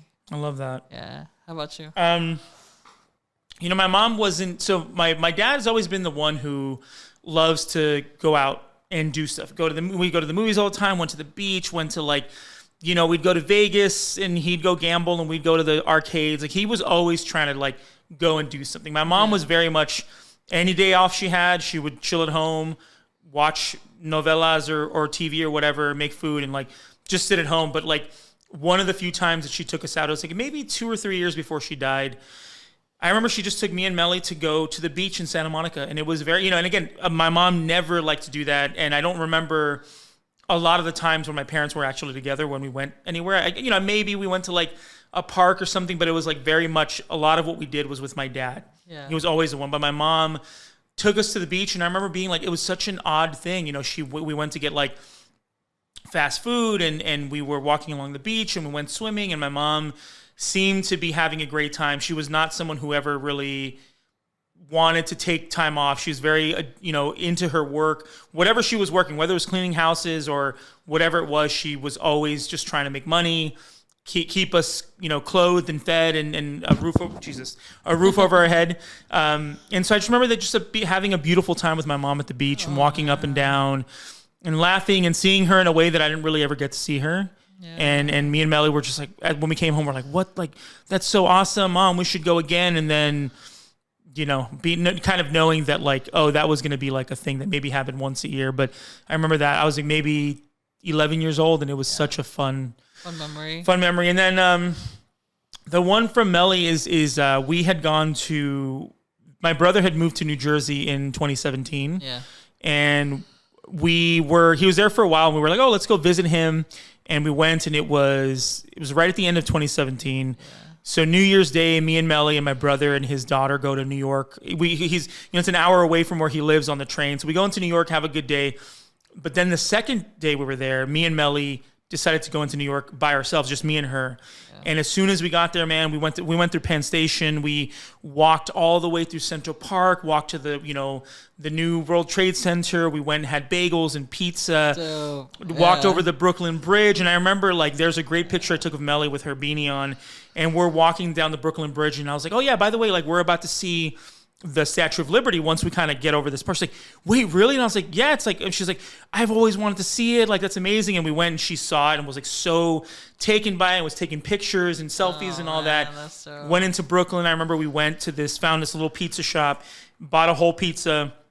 And it was cold as fuck. It's January of 2018, like January 2nd of 2018. It was cold as fuck. Wow. But we were sitting along the water in Brooklyn looking over to Manhattan, you know, Statue of Liberty right there, and we're just eating our pizza. We're cold as fuck. We're like, damn, you know, and just laughing and reminiscing. And then we head back over the bridge. We end the night at a bar that we heard about in a song from one of our favorite artists. He sings about this certain bar in the East Village, I think.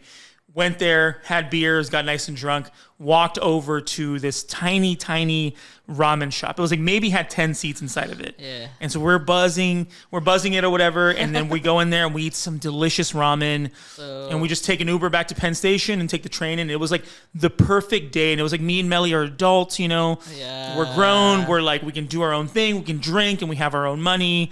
And it was Melly wasn't much of a traveler, so for her this was all new. And I was like, I had been to New York a couple times. I'm like, oh, we should go here. And she was like, I got to play like sort of tour guide with my sister who had never really traveled, and I was like, oh, this place is cool. And then I could just tell that she was super into it and like loved being in New York. And I remember that was like, I think 6 months later she was killed, and I was just like, man, that was our last ever trip together. It was amazing. I mean, it was such a fun time. And the next day we went to go see a movie. We used to call like Jumanji or something, and watched it in the snow. But like that was a perfect day. And I remember thinking like, man, like it just doesn't get any better. Like it would have been cool if my, dad could have been there too. But like me and Melly, just like being brother and sister, hanging out, no bullshit. We know each other. We're grown up. I'm doing my thing. She's doing her thing. She had just gotten promoted to manager at Trader Joe's. She's happy. Wow. Talking about the future. I'm talking about the future. What am I going to do? And then, yeah, it was sad that, 6 months later she was killed. But that day will forever live in my mind of like the perfect day. It was just like the old days, man. We were traveling, we were having a good time, and it was such a fun time. So that's one of my favorite memories of Melly.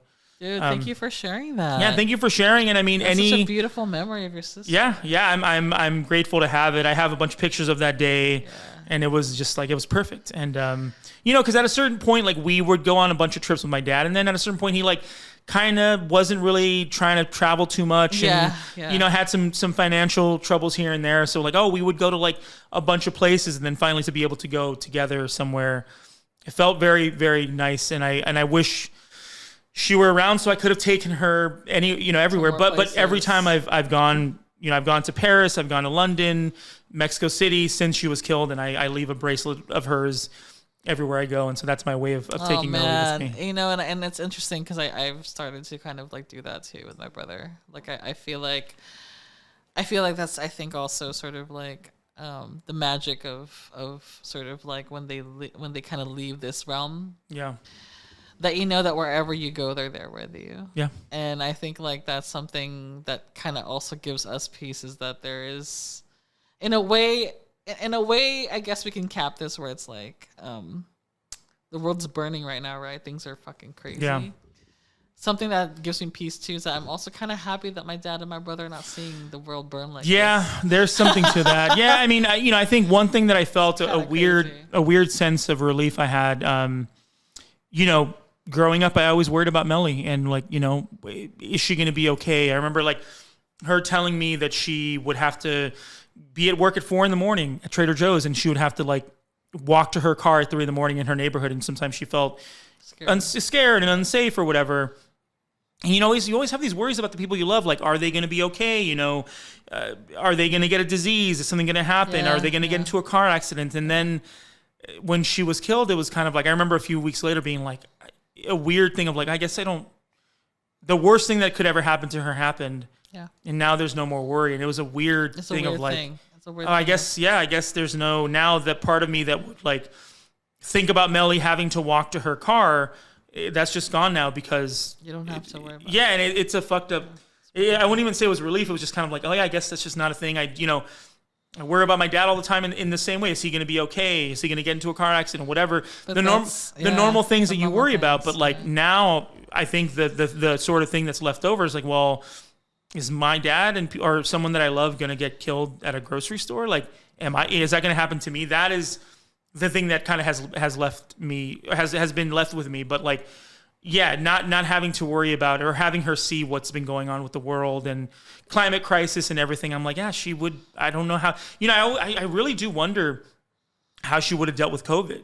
Because she worked at Trader Joe's, she would have had to be there. Yeah, that's. And I'm like, is there a timeline where she would have lived to COVID and then gotten it and died? I don't know. There's just you have all these, and I'm sure you other timelines. Timelines like with your brother and your dad. Like, oh, what if this had happened? Yeah. And I think sometimes those are things that soothe you. Of like, oh, well, yeah, maybe in this. Maybe this time if I think about it, Melly survives or my dad survives. Maybe if he does this thing differently a few years before, he would have made it longer. We play these games in our head because it's so hard to admit that like what happened is permanent and it happened. Yeah. And I would play the what if game all the fucking time about Melly. Oh, what if I was in town and had like gone to her work to take her out for lunch. You know, every permutation of that. And you know, that'll just leave you sadder than when you started. But I think that's the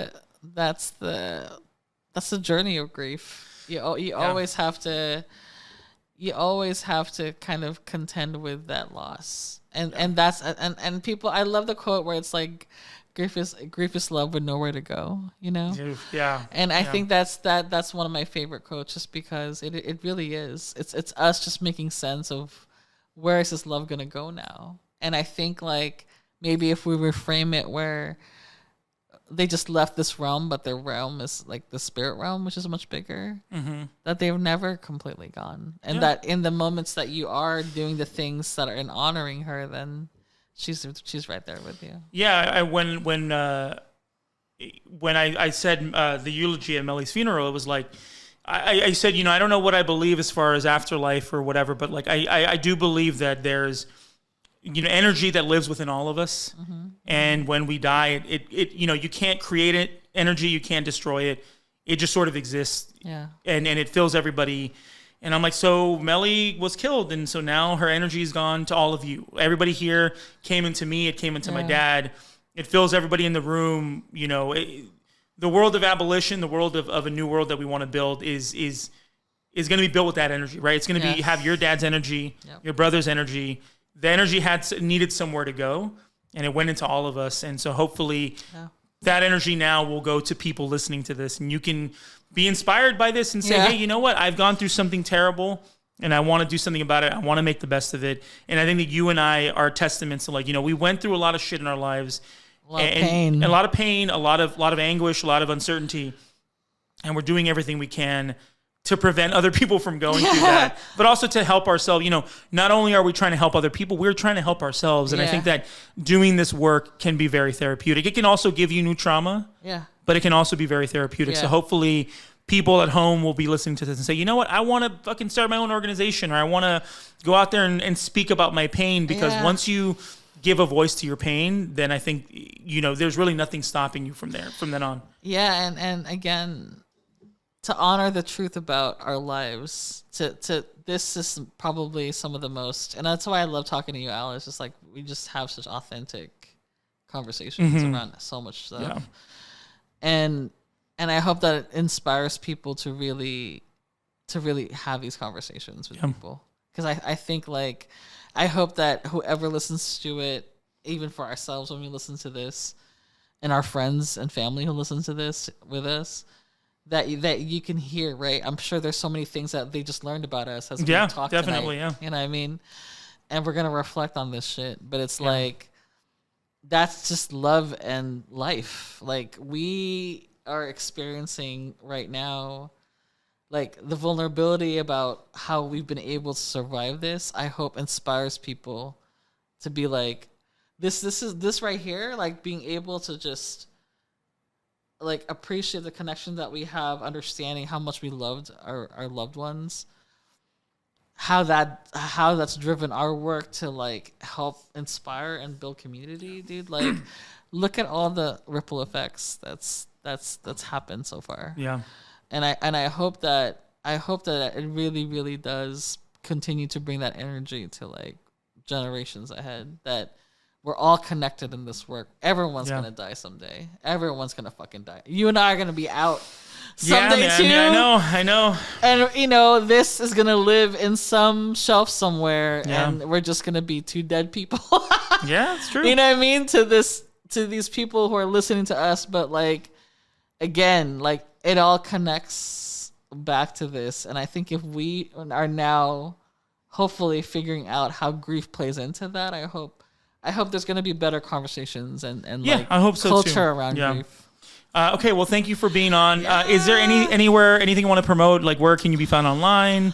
What are you working on? Actually, you know what? We just have a brand new website. So so go to polospantry.org.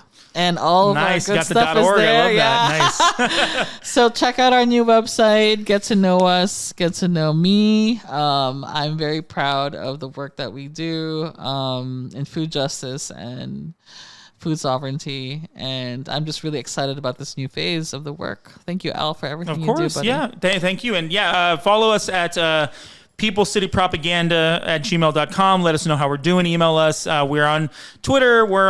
Actually, I don't think we're on Instagram. We're on People City Council is. People City Propaganda is not. But anyway, follow us, tag us. Fuck the police. We love you. Bye. Bye.